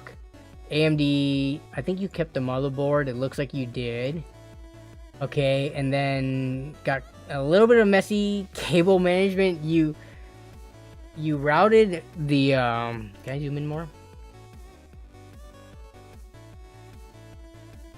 Yeah, so you routed the 4/8 pin up here through the front, it looks like. Also, I know for a fact this NZXT case, in the basement, there's a hole for you to go directly up, but it looks like... Oh no, what is this? Kind of hard to see with the reflection. But it looks like you have a front panel connector with an adapter coming through the front side instead of using the basement holes right here. But this was before. Your PC now looks like this, which definitely looks a lot cleaner. I'm gonna have to open this in a new window. Now we can zoom in. So you have a 6600 with the Ryzen 5 3600. Okay, that's a solid pairing right there still. I feel like how did you end up with this motherboard? I feel like this is, for a 3600, it might have been overkill in terms of like, did you overpay for your motherboard?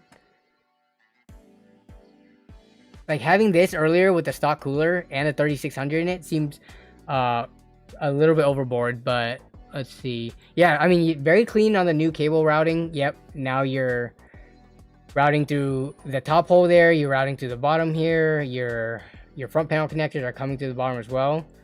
Very clean. I mean, this is a very very solid, you know. What would you guys even consider this nowadays? Would you call this more of an entry-level PC or still mid-range, given that it has a 3600 Ryzen 5 as well as an RX 6600 in it?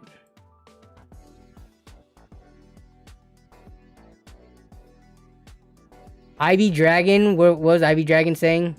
I have a link for one. I found a clear acrylic computer case AliExpress. Want the link? Okay, I wasn't ignoring you. It's just that links don't work on here. And I don't get to everybody in the chat, so whoops. Entry level would be more reasonable based on the CPU performance. Yeah, so even I guess the RX 6600, those go for like $190 nowadays. Do you consider that really mid-range? Or is it more of entry level? Or is it like just... And then you got the in-between categories, like the mid-range entry level or entry level mid-range. It's... yeah.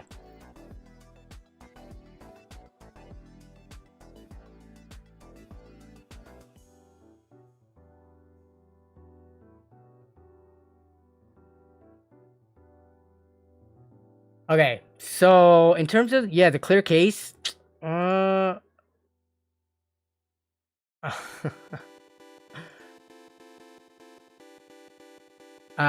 not sure if we can find anything else, but I don't know if Zach, we can answer Zach's question from Discord. All the card Sparta says, I would say entry level since, yeah, well, you could build a 6600 and equivalent to 3060 or 3600 system for like probably closer to like 650 to 700, which is kind of crazy because that's pretty good performance still. All right, Zach said, hey, I need help with building a PC budget of 1.5 to 2K. Okay, so you want 32 gigs of RAM, 2 terabyte, 30 or 40 series, huh? 30 or 40 series AMD. Okay, well, that doesn't make sense to me, but if you're gonna say 30 to 40 series, I would, unless you mean 30 or 40 series NVIDIA graphics card and AMD processor, 5000D airflow. Yeah, this should be pretty easy to build.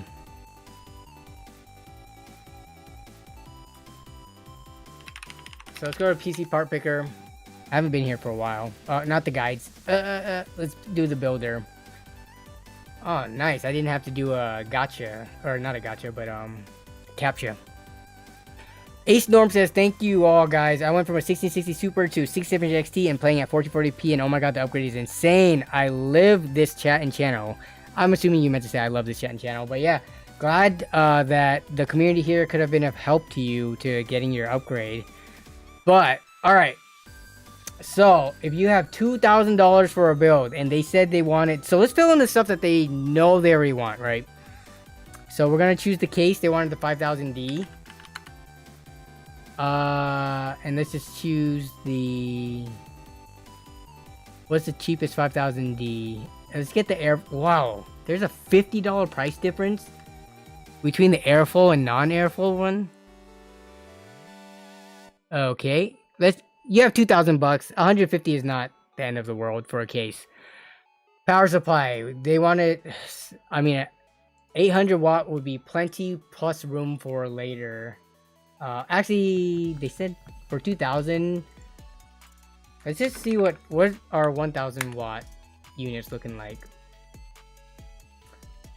Because if we might be able to max it out with the probably a 4080s are so expensive right now. If it was an AMD card, it's easier to fit in like the highest end card. So you can ask Corsair to send you the airflow panel. Most of the time they'll send it for free. Otherwise, it's only 15 bucks. Okay. Well, shoot. Let me see. Is it only 15? But how much is shipping? Yeah, it is only 15. But something this size, I would imagine shipping would be like 10 bucks maybe.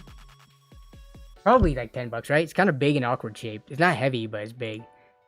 4080, nice CPU, stupid price. Yeah, like for 2,000 bucks, it's gonna be pretty close because it's gonna be a Ryzen or I'm assuming they want AM5 because they said AMD in the sentence.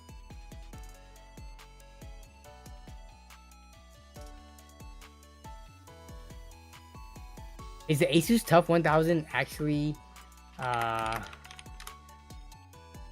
is that actually only 130 bucks?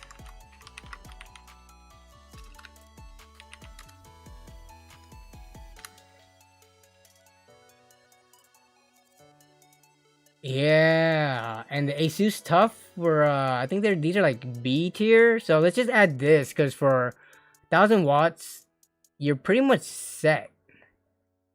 I can't see if this is modular. It is fully modular. Okay, so I'm just filling out. They wanted 2 terabytes of storage.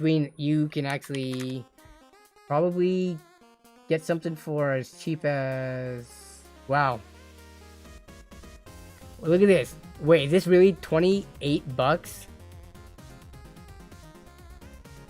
Oh, there's a promo going on right now on Newegg. What kind of... Is it instant? Oh, the mail-in rebate? I don't know about that. I'd rather just pay 30-something bucks and not deal with the rebate. Machine says it is a Helios. A Helios what? Gamdi is... apparently... Oh, never mind. There's only one Helios. It's the E1 White. Ooh, that's an E tier. Avoid. Okay. Let me see. Let me see something right here. Yeah, so if you have the Helios 600 watt, that's a Gamdia's power supply.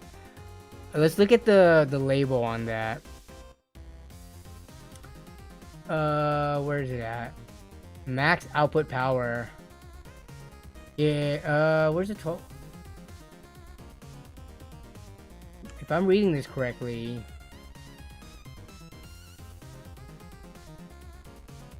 It might...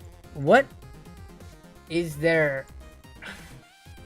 Okay, I need to find the actual label on this one. Do they have any photos? They do not have any photos.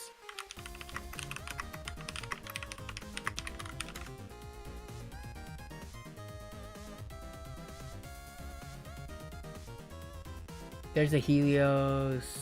Where's the 600? Oh, it says gold on it, so it might be this one.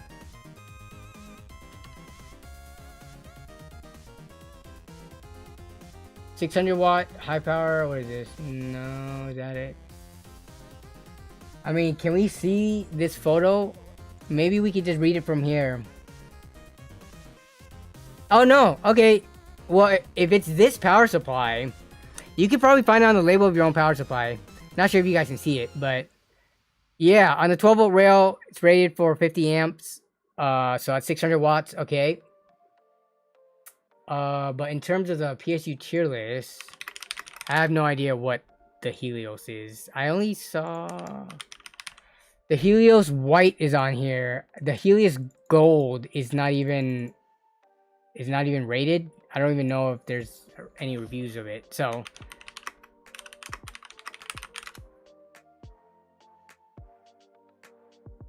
you can't find a single in-depth review of it, which is never a good thing. Yeah, that is a little bit sketchy. Oh man, okay, maybe we can do a group vote on this one right here. Alright, are you into Elder Scrolls games? Let me end the other poll that we did like an hour ago. People are probably not liking Starfield because they also don't, in this chat, don't really care about Elder Scroll games. But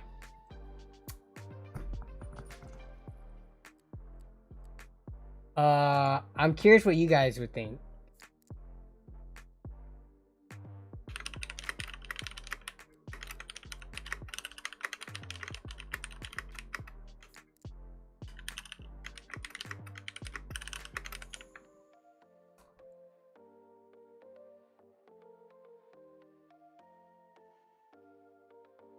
Would you risk using a Helios 600 watt gold PSU, which we cannot find any ratings for? 600 watts here, of unknown quality, with the Ryzen 7 7700X and RX 7700 XT.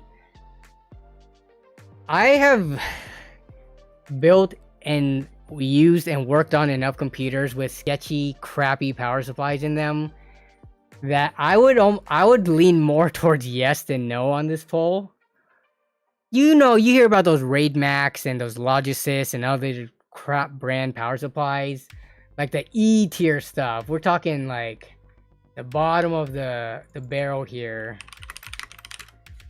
And I've known those power supplies to run power hungry parts for years on end without any issues. And we're also talking about like the EVGA 600 watt units, stuff like that.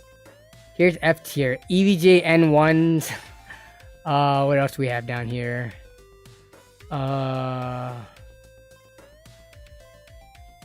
ASA power supplies, a PBA power supplies. So I'm not recommending for you to keep your power supply when you do upgrade to the 7700X and RX 7700 XT. I'm just saying, if I had to bet money on it, I would bet that it would work and that it won't be an issue. There's a difference between that and actually recommending it though. Yeah, definitely don't risk it if you don't have to. But again, if I had to bet money, and I'm gonna lose money if it ends up working, I'm betting money on it. Doesn't mean that I would openly choose to risk it. What happens if it has an issue? Well, multiple things depending on the protections of the unit. Good power supplies, if there's something wrong, it would just shut down. Bad power supplies, it could damage your parts, and in worst case scenario, the worst power supplies could arc and start a fire and burn your house down, or at least burn your PC, if not your house, depending on how long it goes unattended for.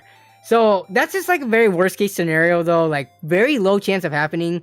If it was a higher chance of happening, you would hear about it way more, considering how many crappy power supply companies there are out there and how many uninformed people. But is that worth the risk? No, it's not. So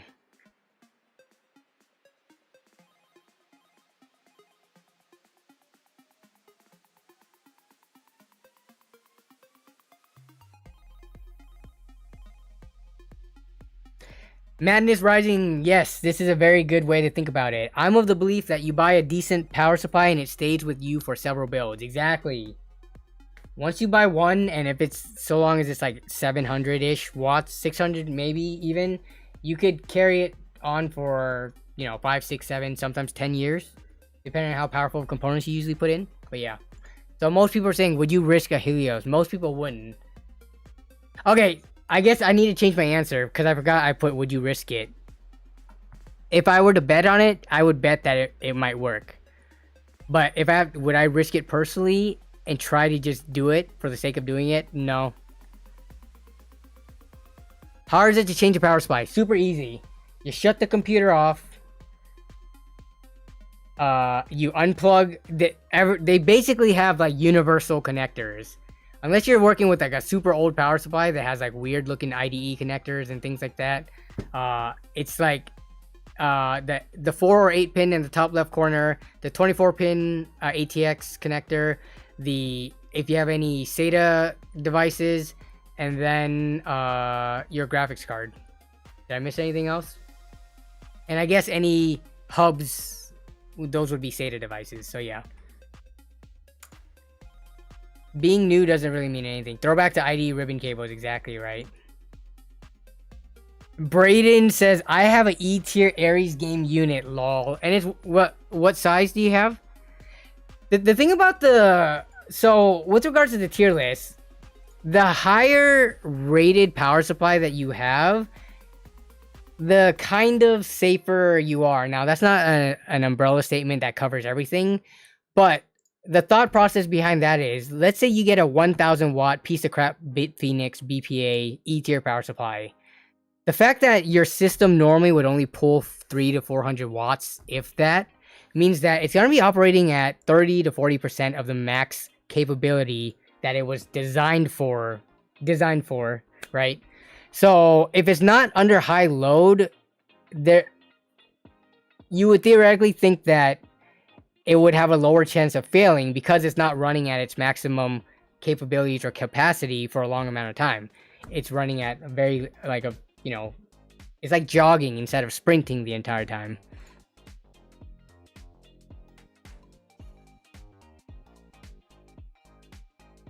Going back to the build though, man, we got off track. 2 terabyte. What is the cheapest 2 terabyte you can get that's an SSD? I'm thinking it's probably around SSD. And SSD, here we go. The cheapest 2 terabyte.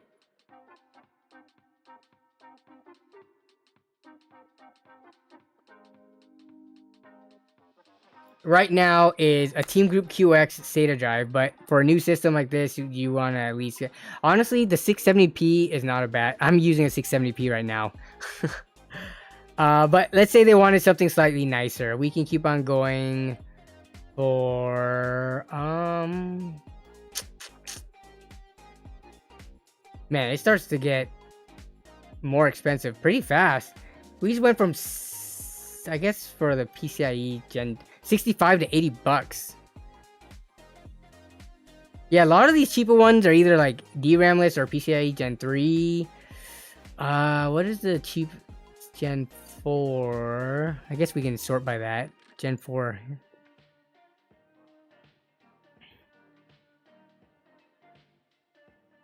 Let's give him some wiggle room.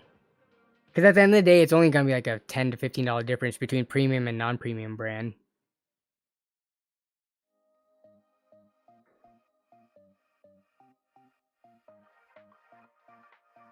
We'll go with we're gonna give him flexibility here. We're gonna choose a $90 drive. The SN770 just happens to be right at that 90, the first one. So if they wanted to go Samsung or something else, it's not like we chose a cheap one. We're already at almost 400 bucks. Video card. Let's look at. I'm of the mindset of we choose the cheapest version of that card. PNY Accelerate. I actually kind of like Accelerate cards. Now we're at $1,500 already. This $2,000 build is coming up really fast. Video card storage, CPU. So assuming Where's AM5?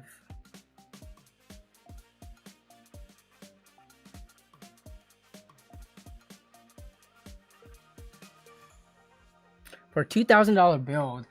Ooh, this is gonna start filling out the rest of the budget pretty fast. 7700X is 314 right now, so let's just throw that in there and see what we're working with. Yeah, we're gonna hit, was it 2K or 2.5K? What was their budget? Oh, 1.5 to 2K. Whoops, I totally read that wrong. Okay, if we're trying to stay potentially, let's just say between $1,700. Ooh, that kind of makes it way more different. So we're definitely not gonna put an $1,100 graphics card in here. Whoops. They wanted a 30 or 40 series graphics card though. What would be the go-to card? It'd be like the 4070 Ti. Has that gone down in price? Because yeah, I don't think they want an AMD card.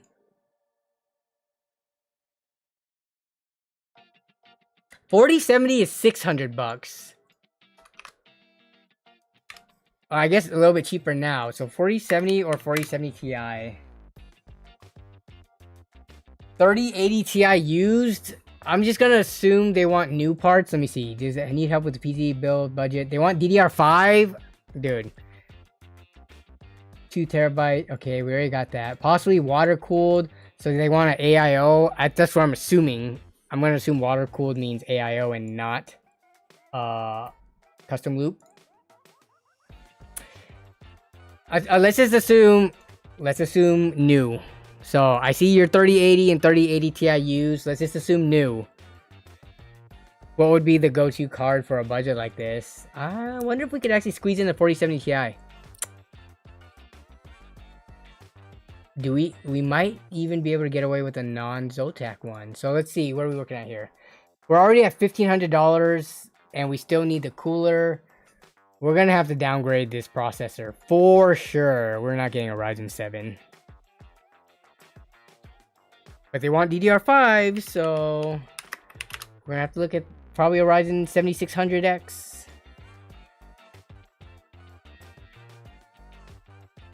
Where are you at? 7600 versus 7600X. It's $15. Okay.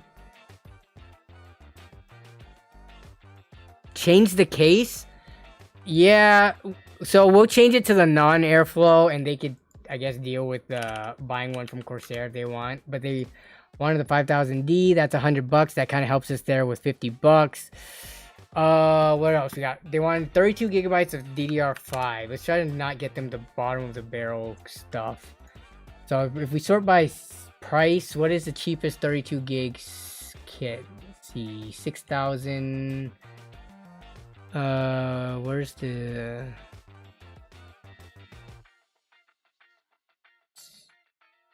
Try to get bare minimum 6,000.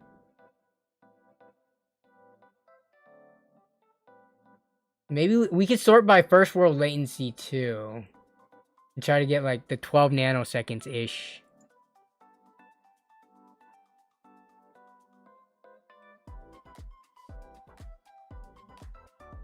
The cheapest kit we could find. I'm not even going for aesthetics here. We're just going solely for price. Though the team T-Create C30 is, it's $100. So it's 100 versus, so $20 difference. Where is it? So that'd be like a real world latency of 10, right? If I can find it.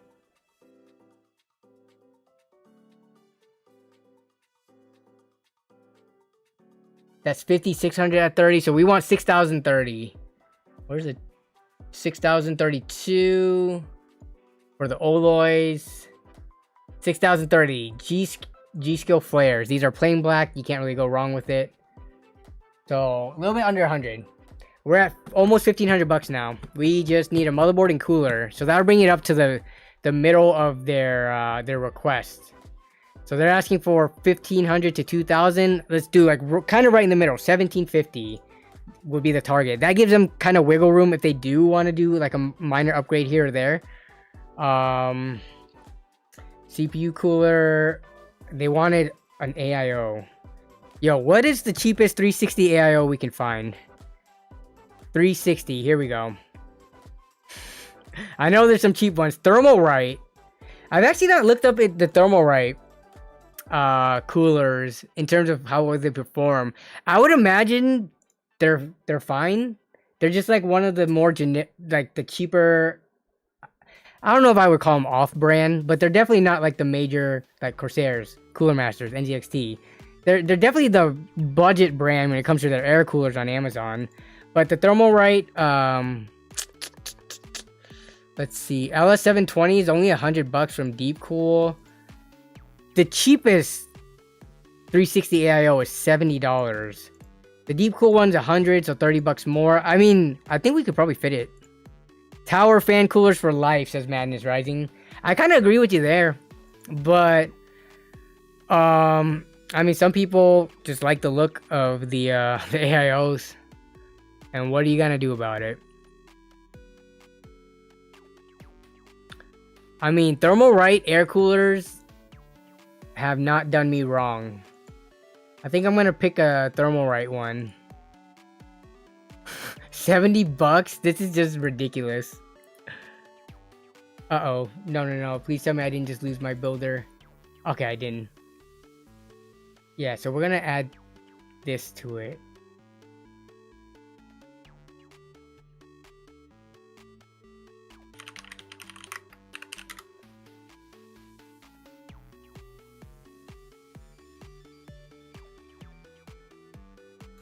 I'm a sucker for deep cool products.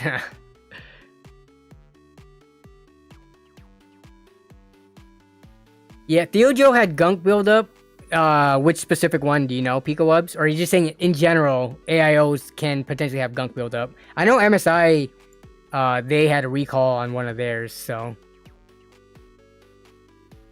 Micro Center, I have no idea if this person has a Micro Center nearby, so I'm going to assume not Micro Center. So the thing about doing PC builds kind of generically for people is, if you assume no Micro Center, then you could put them together something where it's a pleasant surprise if they do have a Micro Center, because then they just end up saving more money. So we kind of assume the worst case scenario here with no Micro Center, and then we go from there. But I could also, okay, because I saw the pricing wrong, and we're actually going for a cheaper than $2,000 PC, we don't need a 1,000 watt power supply anymore. Because yeah, we've got a 4070 and a 7600X. The power draw is not that high, so we could actually change the power supply out for something a little bit cheaper. Now, if we really want to save money, it'll be the thermal takes, right? But let's see what we got here. I'd say for something like this, let's see, 600 watt. What's the 700 BRs? I'm gonna pull up a different window. I guess for this one, we would want to go with B tier and higher, because anything over $1,000, I think it's starting to get easier to justify a B tier power supply. But tough power GF1 Snow. Wow. Power supply. I didn't change any of the. Yeah, none of the filters are on. Really, the cheapest power supply that's PC Power Picker would pair with this system. I guess they're not giving me any like 400, 500 watt, which makes sense. They're giving some headroom over that 444 watts.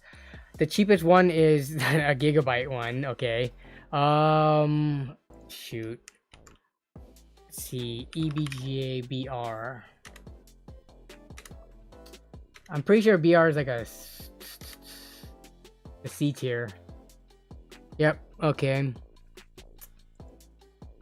Kratos is also a C tier.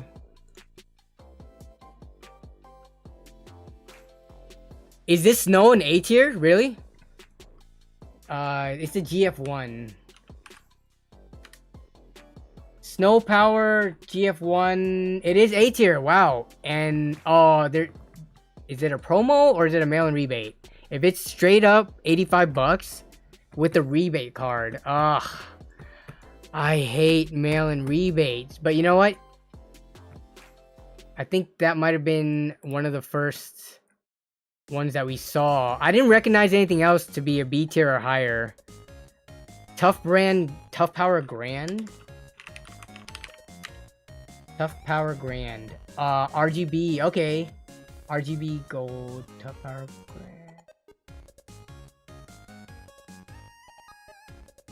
RGB Gold. That one is that one's a B tier. So the Tough Power is 75 bucks. We're gonna go with this one. So this is 650 watts, which is more than enough for the system. It's 75 bucks. You could go with either. You could spend 25 more bucks to get the Snow, which is A tier. Because I'm not counting the rebate in there. So you go B tier 650 watt for 75, or A tier 750 watt for 100 bucks. I don't think you could really go wrong with either. I'm gonna go with, actually, I don't remember what we're at. I'm gonna choose this one for now, the B tier, and then we're at 1466, and we still need a motherboard, and I think that's the last part. All right, Anti-Tech, no worries. Thanks for being here for as long as you were. I didn't even realize we passed 2 hours into the stream. So yeah.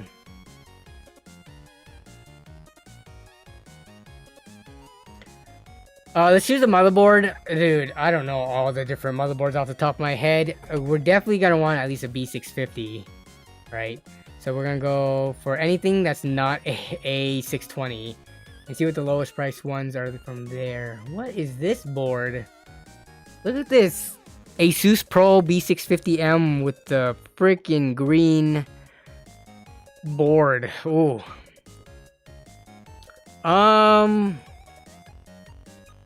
Yeah, I have not kept up to date in terms of like power delivery and VRM capabilities. So I guess one good thing is even the cheapest. The good thing about like this new generation of AMD like boards is even the cheapest ones have at least some VRM coverage. It may not be like the beefiest heatsink, but at least there's some there. But yeah, these definitely look like some lower tier boards. If you go up to a little bit higher, let's just assume they want like a Wi-Fi. MSI A Pro board with Wi-Fi. This one's 160. Previously, the Pro A's were pretty good boards. I don't know about for this generation though. Don't forget the DVD rewritable.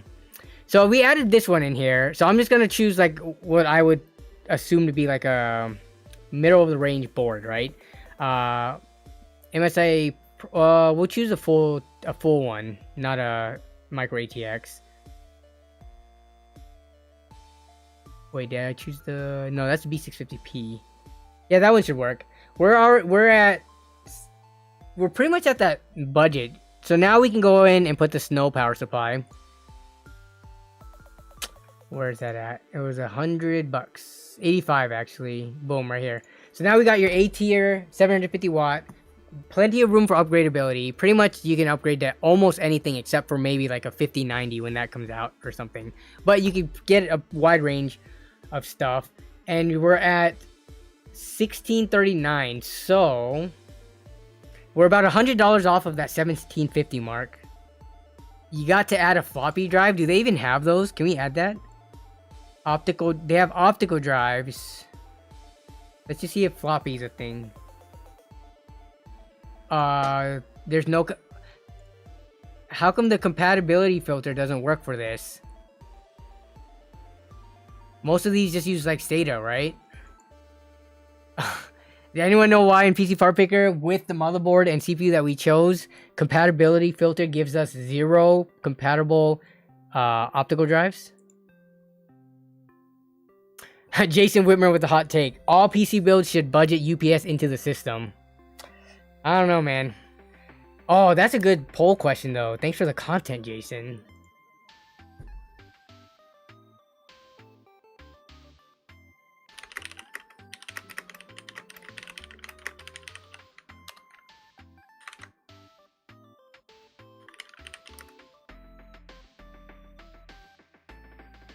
Do you use a backup UPS in your own PC setup?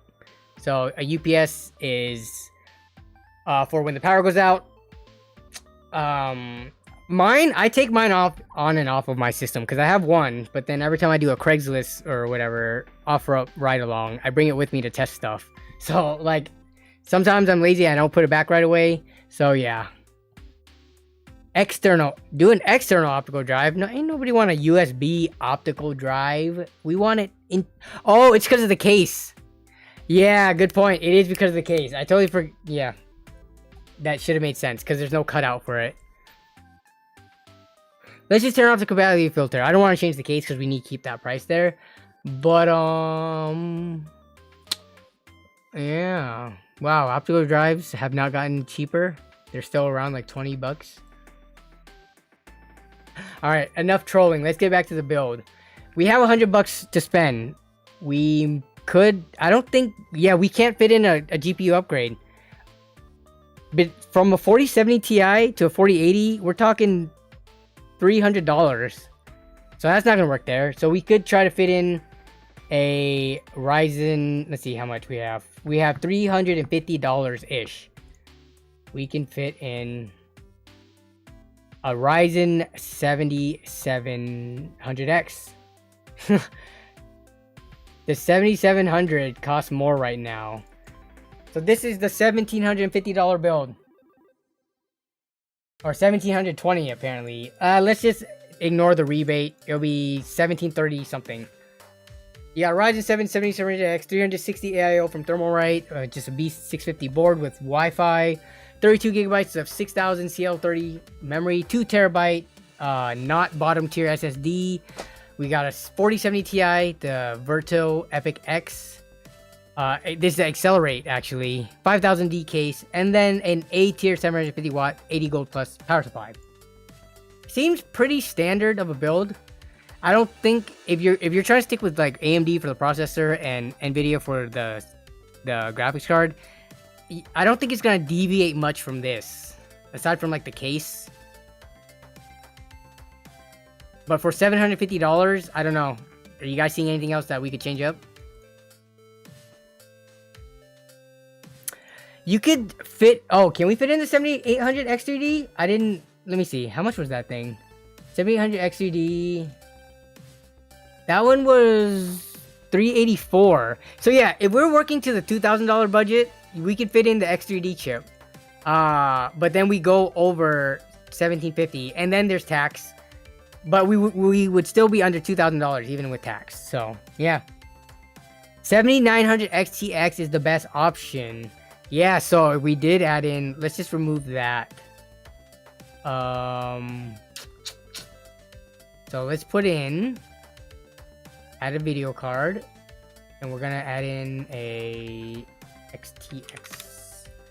The cheapest XTX card is the Hellhound. That's actually, I like the Hellhound cards. So $950.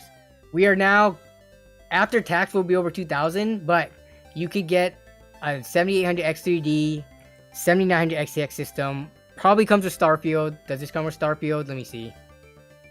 Come on.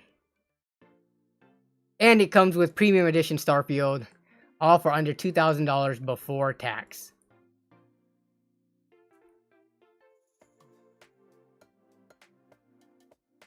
Madness Rising says, when it comes to taxes, I always tell people just to have $100 set aside right off the bay for taxes. Yep, $100 for $1,000 systems is correct. But if you're building a $2,000 system, you're gonna need anywhere from $150 to $200 for tax, depending on where you live, of course.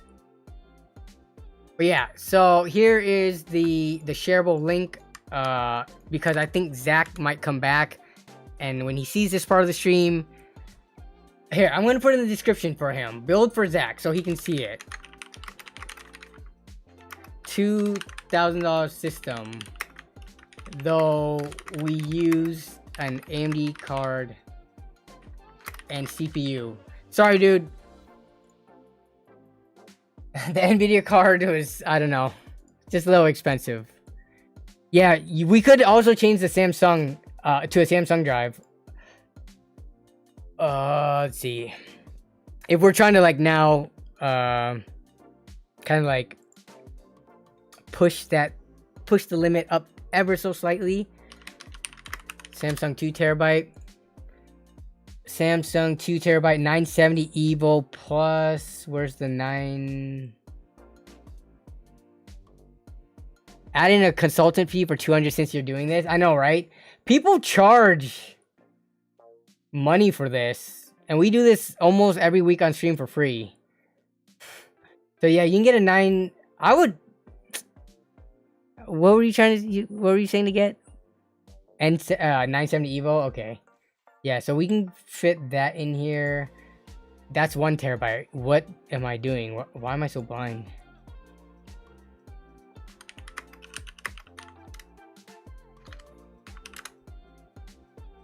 There it is. Okay. Like, does the ToastyBros, PCBros rather, do they do the consulting thing? I know Zach does. Custom PC building consultation and advice. All right. So, even though we do it this week or every week, or not this week or every week, sometimes we do this on the stream for free. And then there's people in the Discord, which if you haven't joined the Discord, check in the comment section down below. People do this for free in the Discord and stuff like that. But sometimes there's such a large demand that you can't help everybody out. I'm sure there's been times where people have asked me to look at PC Part Picker and build them something and we don't have time on stream. Or there's multiple people requesting it. So that's where services like this come in. Like, I'm not going to knock them for having, like, charging people for help because it takes time. For me, we're getting content out of the stream, so I don't mind doing it for free. But, like, I'm not just going to do this for everybody who asks off of stream just because I don't have infinite time in the world. But let's look at what PCBros has.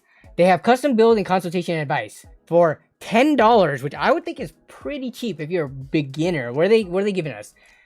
Looking for a one-of-a-kind gaming PC? We got you covered. You can submit a custom build request here with a small deposit, and our team will get to work on the gaming PC of your dreams. You can also request... Wait, what is this? Custom PC build consultation and advice. Yeah. Wait, they would also build it for you. You can also request support on picking the right parts. Okay, for $10, fee will go towards the price if the customer decides to have us build the PC for them. Nice. What would you pay for a service like this? We will part together a build that is actually using in-stock parts. Okay. This build will yield the best bang for buck based on your use case. The part will all be compatible. Clear up any questions you may have. Once your order goes through, we will review your budget, have any special requests you've made, and then we'll reach out to you. For $10? Bro. $10. To me, this is a steal.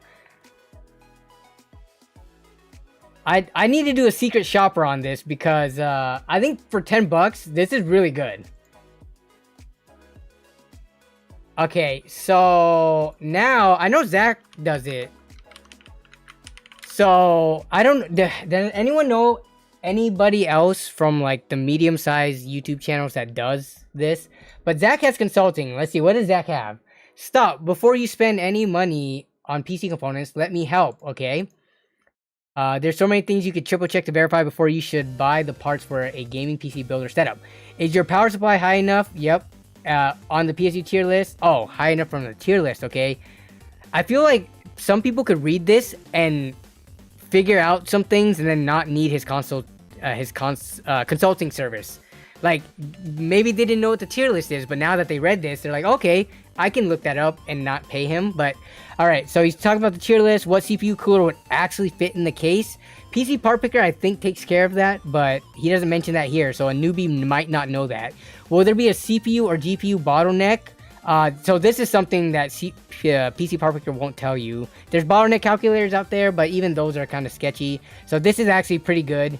Even though I've always said there's a wide range of CPUs that can fit with a wide range of graphics cards. So if anything, I feel like it's harder to get your system into a bad bottleneck. Like if you just choose mid-tier parts, then you're, for the most part, and they're like modern components, it's pretty hard to run into a serious bottleneck. But I mean, it's good that he spells it out here. Is your gaming PC good for the money? All right, so how much is he charging? Get some peace of mind knowing that everything you buy will be compatible, work properly together, create a balanced performance, and look great. Because Zach's all about the aesthetics. All-in-one PC building package. Okay. Wait, is this the equivalent to what the ToastyBros would have done? because the okay, they don't mention it here, but the ToastyBros aren't gonna build your computer and not charge you a build fee, right? They must charge a build fee. Zach's is 75. Okay, yeah, because so Zach has a bunch of different ones. He has an all-in-one PC build package, which I think this is like straight up. So this is a $500 build fee on top of the cost of parts and shipping and tax and stuff.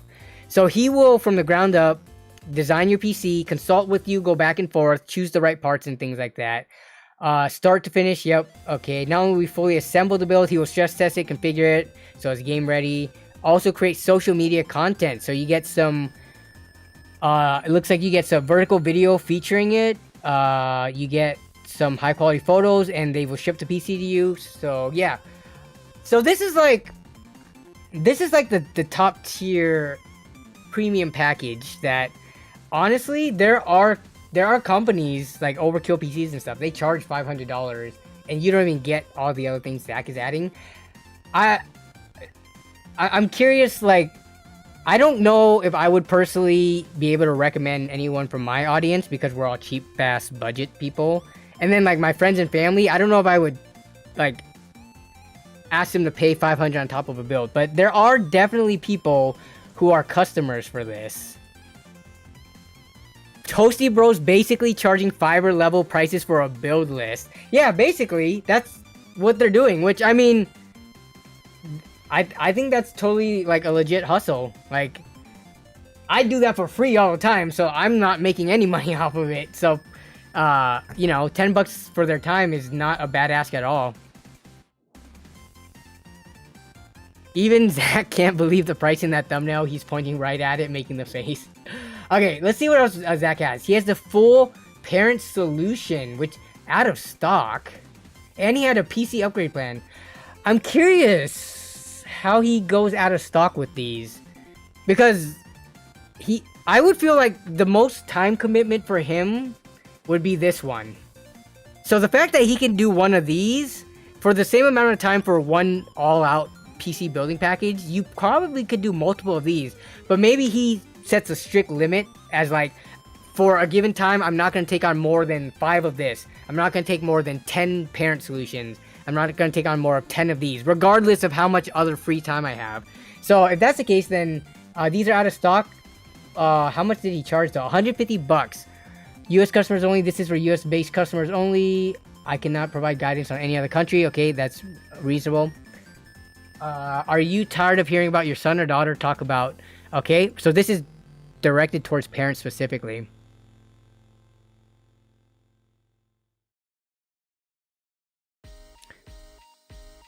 Demon Mitt says they do charge a build fee. That, yeah, so I saw the $10 was accounted for the cost of the build, but I was assuming that's parts and shipping and stuff. I think they really should put how much they're charging. Maybe they have a variable build fee depending on how difficult it is. But I get it. But for the full parent solution, Zach's charging $150. If you're looking for someone to guide you through the process, show exactly what you need to buy your kids happy. Okay. Okay, let me see. So this parents thing, wouldn't this work for like just a normal non-parent? Like if someone wants to do... okay, let's see. Look for someone to guide you through the process, show exactly. Does he build this PC or is this just helping? This service can be hands-on or hands-off as you want it to be. If you simply want to send over a full shopping list, if you want to work together back and forth, getting... Okay, this service includes unlimited revisions of the shopping list. Wow, okay. So, this one is just... There's no building. He's... Unlimited questions you can ask for $150. Then there's the PC upgrade plan. So what is this one? You already have a gaming PC and he helps you with the upgrades. This one's $50. And then the PC component design list. So my question is, what's the difference between the PC component design list and the parent solution that makes it double the price? Okay, looking for your own PC game build, I got you covered. The service directly build the best list.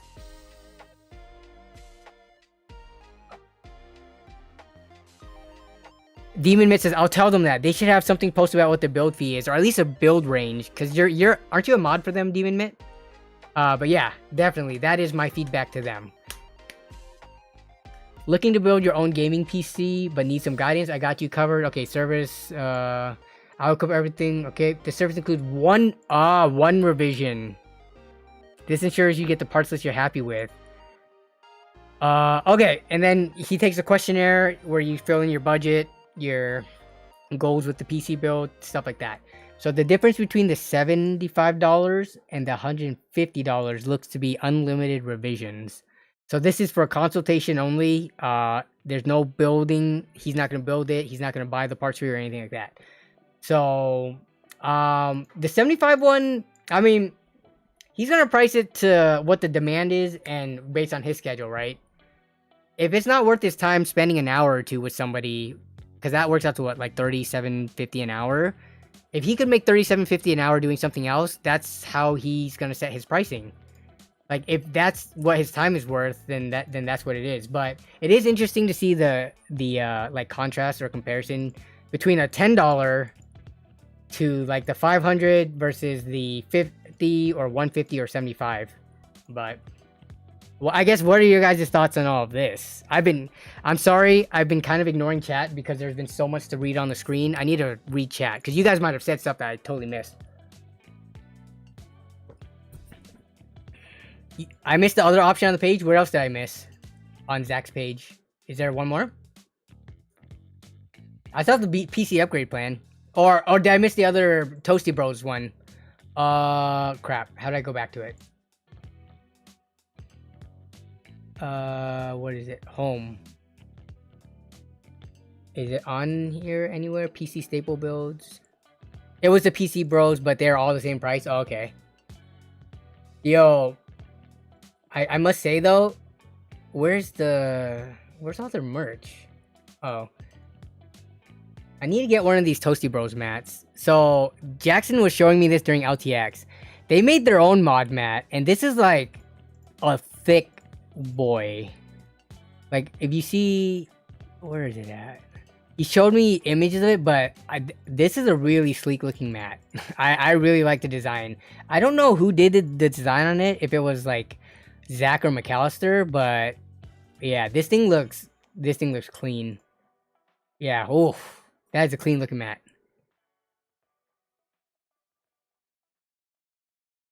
Very dope mat. I need to pick up one of these. It fits their aesthetic, their channel aesthetic and everything. It's got the little toasty chip there. It's got all the information, kind of like the Gamers Nexus mod mat. The only difference is though, the Gamers Nexus mod mat is not a mouse mat. You cannot use a mouse on it. The Gamers Nexus one is like straight up canvas tarp rubber material. It doesn't smoothly glide. This one, Jackson said it was a mouse mat material, so it could be used as a build surface or a big mouse mat.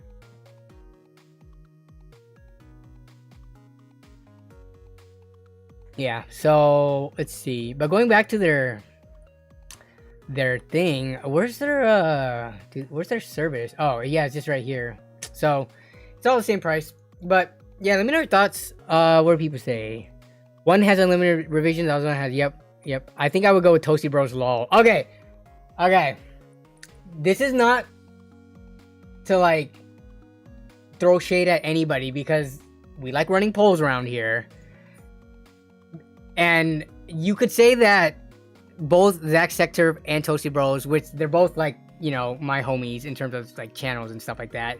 So I don't like one more than the other. But if you had to recommend a friend/family member to use a consultation service, who would you use? Direct to ZTT ToastyBros. All right, this is the poll to start some new drama. If you had to recommend a friend or family member to use one of the consultation services that we just looked at, are you recommending them to Zach or the ToastyBros?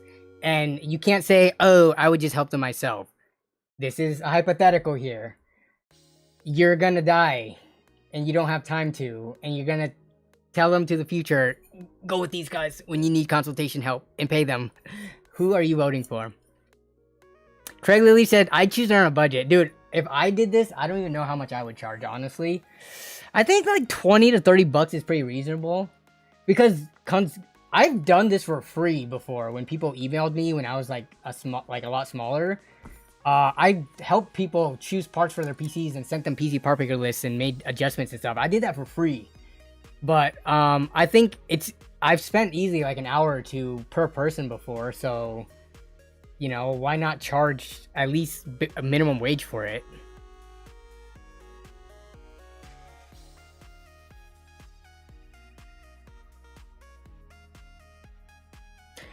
Demon Mitt has his own storefront with Wait, what? He set up your storefront with ChatGPT and guided it a lot and did some tweaks. Wait, are you saying that you set up your storefront with ChatGPT? So I know you sell systems, but you're saying that you also do consultation work, Demon Mitt, and you've trained ChatGPT to answer questions for you for like the types of questions people ask for during consulting? Robitech is another one I would do, since the charge is for the parts, build, and shipping and the cost of the whole thing. Oh, you're not... Okay, that's not what you're talking about. Okay. Wait, does Robitech have that... offer that service too? Robitech, where's his official website? Here it is. Okay, commissions. Looking to build a... looking to have Roby build PCB, click email. So, as long as you spend $1,200 minimum, and then you pay a 15%, that's his build fee. Okay, so wait, I can do this math in my head. What am I doing? 10% of 1,200 is 120. 5% of that is 60. So $180 build fee on top of 1,200.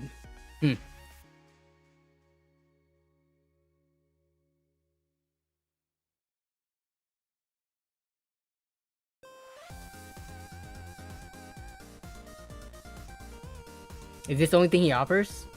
So just the commission. Oh, reviews, build, resources, deals. This is his website. Yeah, it doesn't look like he has specifically consultation. He just does like the actual builds.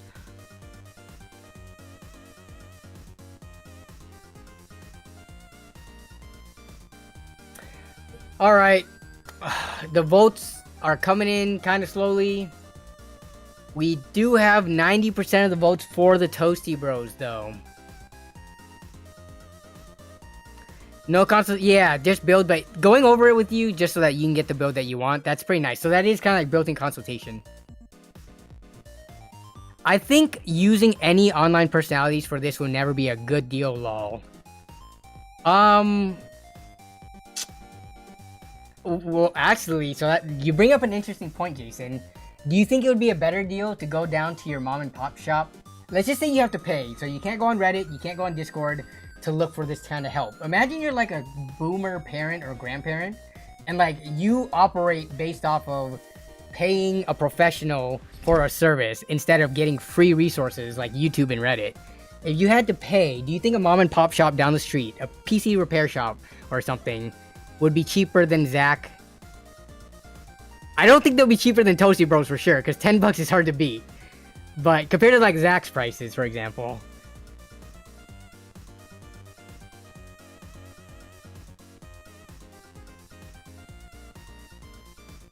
PCBros seems more official / professional with their current business setup. Yeah, so I don't... Do you guys know if Zach, in terms of like his employees, do you know if they're like W2 versus W9? I'm not saying that makes it any more or less legit, but like the ToastyBros, they have like an actual like warehouse and storefront, whereas I think Zach has just like a rented office space, if I'm not mistaken.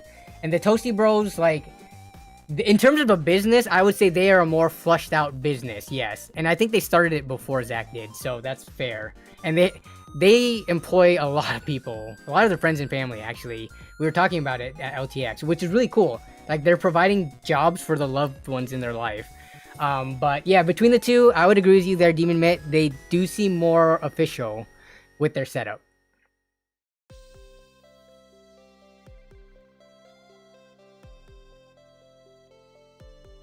Mom and pop will at least help them face to face. That is true. But I mean, these days everyone has like a smartphone that could go on like iMessage, FaceTime, video chat. But I guess if you're a boomer or a grandparent, you might not know how to do that kind of stuff. Mom and pop shop, man, I've seen mom and pop shop prices. I've had people tell me their experiences with it. It is just so high. I want to do like a secret shopper type video, but it's kind of illegal to record in a private business like that for the sole purpose of making them look bad and I could get sued or something. But like, imagine if I did a video where I went undercover into one of those mom and pop shops and try to get my PC repaired and kind of like what Greg has done to Best Buy, I guess. Like, if that got out, they could sue me and I could become very poor very fast.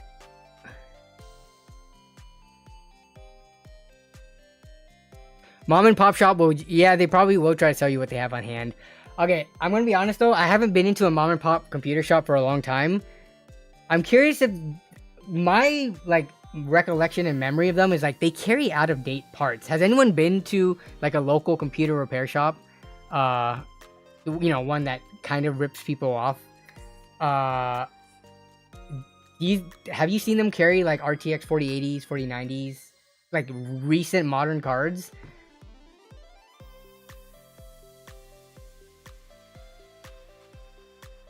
Demon Mitt charges $100 plus 5% build fee for a standard PC build. It isn't super cheap, like a $50 build, but your work shows for it. Yeah, I mean, that's totally fair.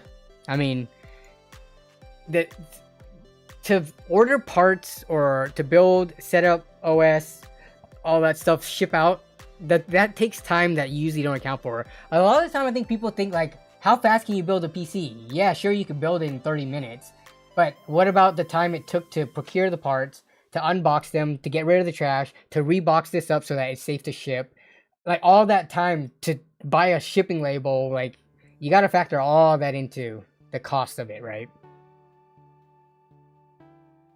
Alucard says, every shop I see is closed when I get out of work, so it's hard to answer. Also, does not help that you have a local micro center. That's true. Yeah. Demon Mitt says, I worked at a mom and pop shop when I was starting out. We did a handful of custom PCs. Most was refurbished stuff. For all new build, they were charging like 40 to 50% over parts cost. What year was that though, Demon Mitt? Like, are we talking like early 2000s, mid 2010s, just 2 years ago? Like, I'm curious how recent ago that was for that repair shop that you worked at. 2017, 2018. Dang, that's actually pretty recent. I mean, I guess that's 5 to 6 years ago, but to me, that feels recent. Those are the golden days of being a small to medium tech content creator, doing budget builds on YouTube.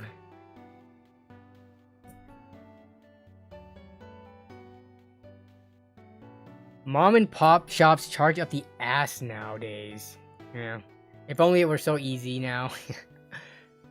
It's mostly phone stuff, and then they do some old... Yeah, mobile stuff, maybe laptops too, and then some old parts on hand is what my like perception of them are, having not stepped into one in so long because I haven't needed to.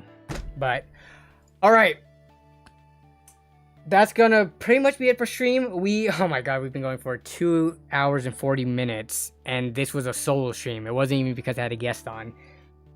I was almost gonna make a short stream today because I need to get back to editing LAN party stories, but actually, can I share this on the screen without people seeing? I think I have the link. Let me see. So I have an unlisted video because I put a preview out to my friends just to make sure we don't have anything bad in the video that they don't want shared. Let me see. Nope. Stop it. Now I'm going to have to private the video. I can give you guys a preview. I'm going to have to private it now.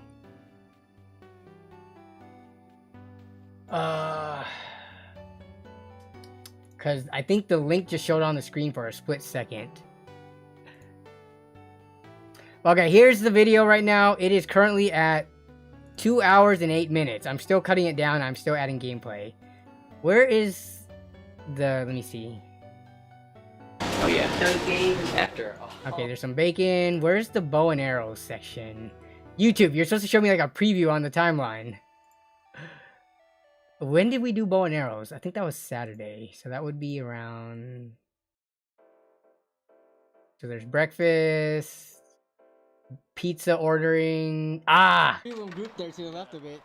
Yeah, so we were shooting bow and arrows. It was pretty fun. Fourth one in that grouping. Where's the part where I'll show you guys the. Finger. Where did it go? Where is it at? One low.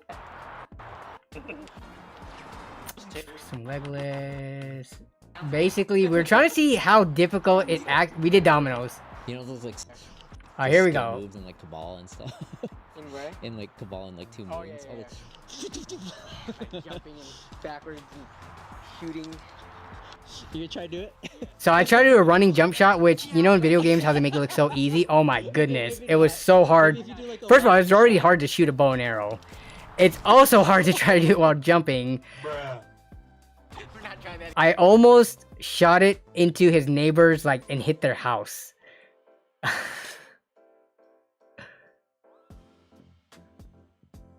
Yeah, we did not have tomatoes in the scrambled eggs. But what else did we have? I'm going to mute it so it's not just randomly going in and out. But, yeah, LAN party, I'll show you guys the setup too. This was Jan's new house, so this was the first time at this, you know, here. This is the first time. Oh, crap. Where's the setup? There's Costco. I think we set up beforehand. Oh, man, we set up really early on in this video. Where's the time lapse? There's a house tour, donuts. Oh, here it is. So yeah, this is the living room that we were in. If we had any more people, we would have run out of space. But it was perfect for, I think, the 11 that we had.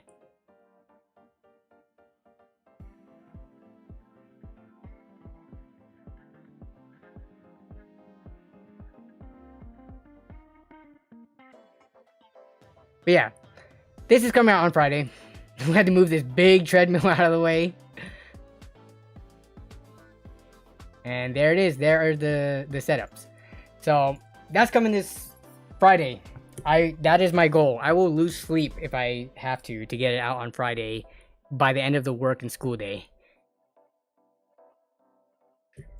Angry Alien says, Kevin, Domino's for budget, Domino's for budget, Papa John's for flavor, Pizza Hut is gross. I hate Pizza Hut, dude. I hate their sauce. Like, I would rather eat Little Caesars than Pizza Hut, I think. Though, I don't remember what I rated it, Jason, from when we were in Texas. But the sweetness in the sauce, ugh, I can't do it. Grow up, you think sweet pizza sauce is like a grown-up acquired taste? As opposed to like more salty or, I guess, not sweet. Mr. Guillotine, I need to watch part 1 still. Yes, please watch part 1. I'd rather have Little Caesars. Yeah, Little Caesars is good. Didn't we rate Little Caesars pretty high when we were in Texas? Demon Mitt says Costco pizza is the best option overall, budget and good taste. So Costco, I agree. Budget-wise, $10 for the biggest pizza you could ever get. I just wish they brought back the combination. I cannot do the cheese pizza, and pepperoni gets boring. Like, add a meat lovers, add jalapenos, add onions. I don't care. Just add something with that pepperoni. It gets boring so fast. I'm not a fan. Costco pizza is very greasy. You're saying you can lube my car with all the grease. Yeah. Little Caesars Detroit. I have not tried that style of pizza from Little Caesars yet. Ooh, Amazon Fresh Pizza? What? You guys are distracting me. I'm supposed to go edit LAN party stories, but now we're looking at Amazon Fresh Pizza delivery. I cannot spell right now. Amazon Fresh Pizza. How to order Amazon Fresh Pizza on the app. Is it on here? Pizza. Maybe you have to have the app and it has a section because I'm not seeing any cooked pizza on here.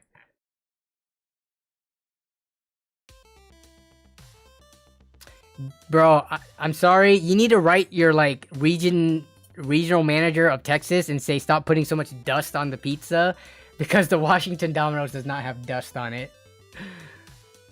Casey's Pizza. I've never heard of that. Is that a local chain? Des Moines, Iowa. Oh, is it like... Wait, locations. Oh, Casey's Pizza, Food and Grocery. Is this like a gas station? Why are they talking about gas? Oh yeah, so okay, Casey's is a gas. So it's like a convenience store, gas station. Okay, okay. $14.99 for a specialty large. Ooh, this thin crust looks pretty good, dude. You're making me hungry for pizza, and pizza is not on the menu tonight. Leftover pho is on the menu tonight.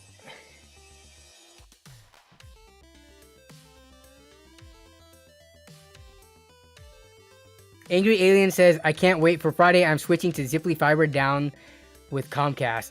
Dude, oh, I can show it on the video. You want to see what the internet speeds was when we... Where was it? Here's the speed test. So this was at Jan's house. Apparently his Comcast got upgraded to like gigabit because the down was crazy. Look at this.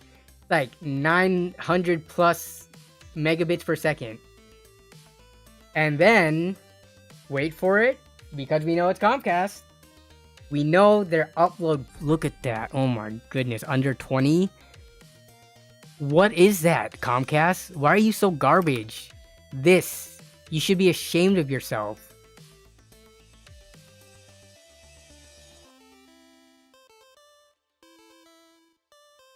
I used to have Comcast. Comcast. It's funny because Comcast has a known reputation for being like crappy internet service. But for the longest time when I was a kid, it didn't really matter. Just having cable internet was good enough. But as I started to care more about upload and download speeds, yeah. Looking back, Comcast, they just like ripped their customers off compared to what fiber companies charge. I pay less for fiber up and down, 1 gig up and down now than I did for Comcast like 250 down, 10 up. It's ridiculous. Both of those were around 80 bucks.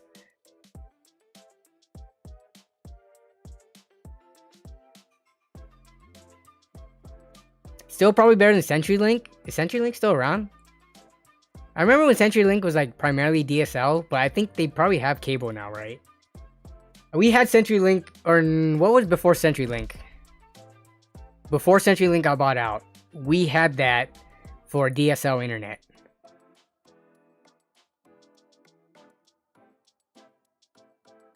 DemonMit pays 105. What do you have, DemonMit? Is it like a local thing or is it a, you know, countrywide company? I have Ziply Fiber, and I pay 80 bucks for 1 gig up and down a month, and that's like flat. I've been paying that for like 2 or 3 years now, and I don't think it's ever gonna go up. Starlink though, good stuff for off-grid setup. Oh, okay, you have a local thing? Yeah. Quest. Okay, yeah, we used to have Quest for internet back in like I think high school time frame. $25 is that's not forever, right? With Xfinity, that's like the promo thing where you have to call in every once in a while to get it reduced to that much. And they have a data cap. Oh, I hate Xfinity Comcast. I hate them.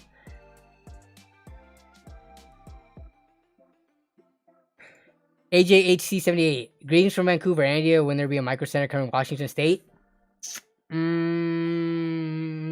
I've been begging Micro Center to come to Washington for like 3 or 4 years now.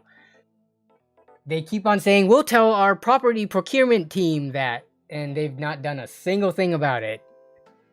They just, what was the newest Micro Center that opened up? Some content creators went there.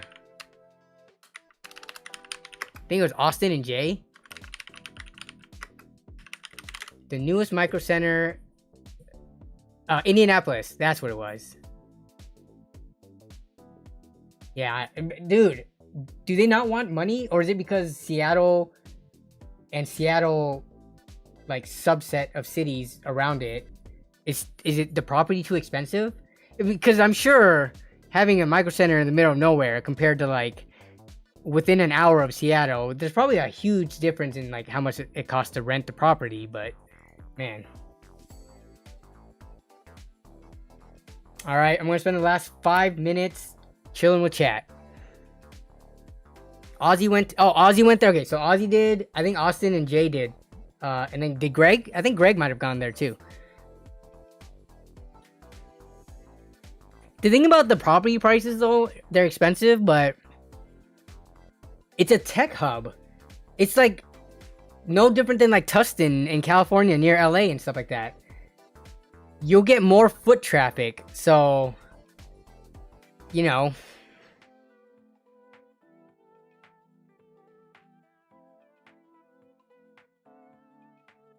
Is $290 for a used 3070 a good deal? Honestly, I have not. I think they've been pretty readily available under 300, so I think that's like the standard pricing, right? $290 for a 3070. I don't know off the top of my head. That seems pretty standard. And when I say standard, I mean like you could get that any day of the week on eBay. Expect it to be a little bit cheaper than that picking up locally because you save on taxes and shipping. Ian says, takes me 6 hours to reach my Micro Center. It's worth it. 6 hours for some discounts? How much time and gas is 6 hours to reach it? That means 12 hours round trip? No way. No way that's worth it.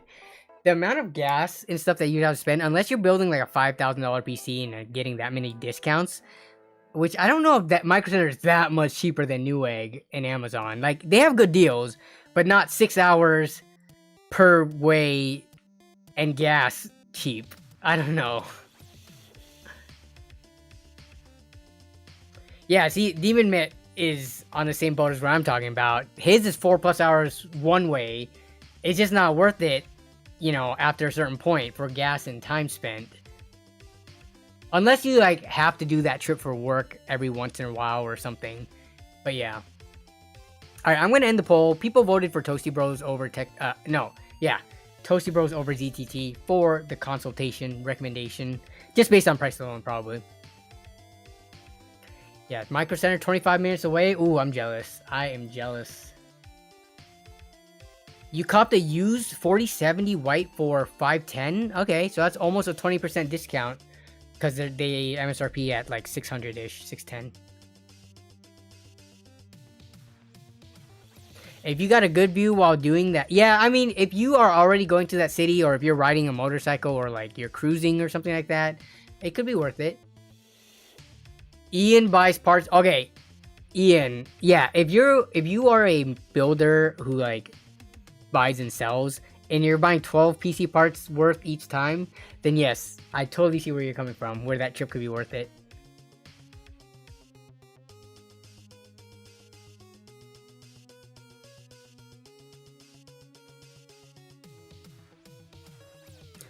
Seattle's getting overcrowded with druggies is bad out here in Everett too. You know what's funny? So I'm on the borderline of Everett. I'm like Everett, Mukilteo, Linwood, like where they all kind of like meet and converge. I think Seattle has more homeless people than Everett. Like every time I go to Seattle, I definitely see more homeless people than I do just walking the streets or going like to downtown Everett and stuff like that. We go to the farmers market there by the Angel of the Winds arena. So we're in downtown Everett every once in a while, and yeah, there's definitely not as many homeless people as like compared to downtown Seattle.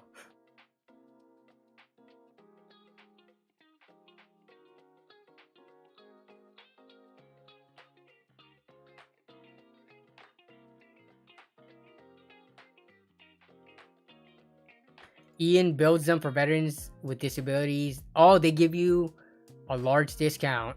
Are you a veteran yourself, or do you just have a deal with them and prove that that's what you do, so they give you the discount? Because Shellback Tech was someone who did that, kind of. He made PCs for people for free, but then there was like some drama that went down with him. Apparently he was not like fulfilling the PCs to people, even though he was getting free parts in. So yeah, there's the whole thing with that.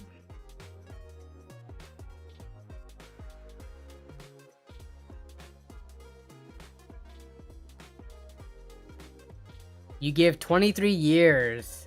There we go. Yeah, so I mean, you hit the at least 23-year mark. So hopefully with the because my stepdad's in the military, and you think that they would take care of their veterans, you know, with like health insurance and dental and stuff, and a pension for life and stuff like that, but not everybody gets taken care of equally, so it's kind of unfortunate. So hopefully you're getting taken care of for serving over 20 years.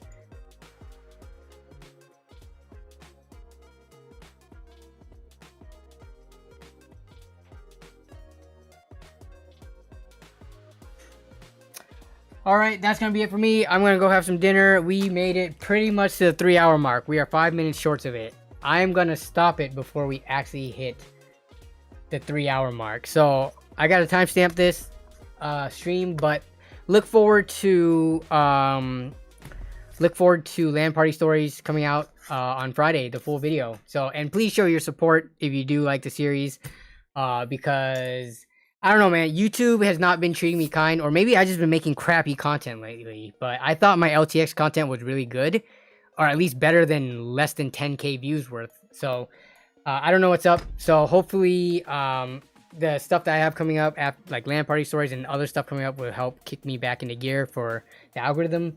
I do have some fun video ideas coming up, so yeah, we'll just see how that goes. But hope everyone has a great rest of your week. Have a great rest of the week coming up, and the weekend once it's here. Happy Labor Day, I guess. Wait, yeah, it is Labor Day this weekend, so hopefully you guys get Monday off of school and work. But yeah, I will see you in the comments of the LAN Party Stories video and next week's stream. See ya!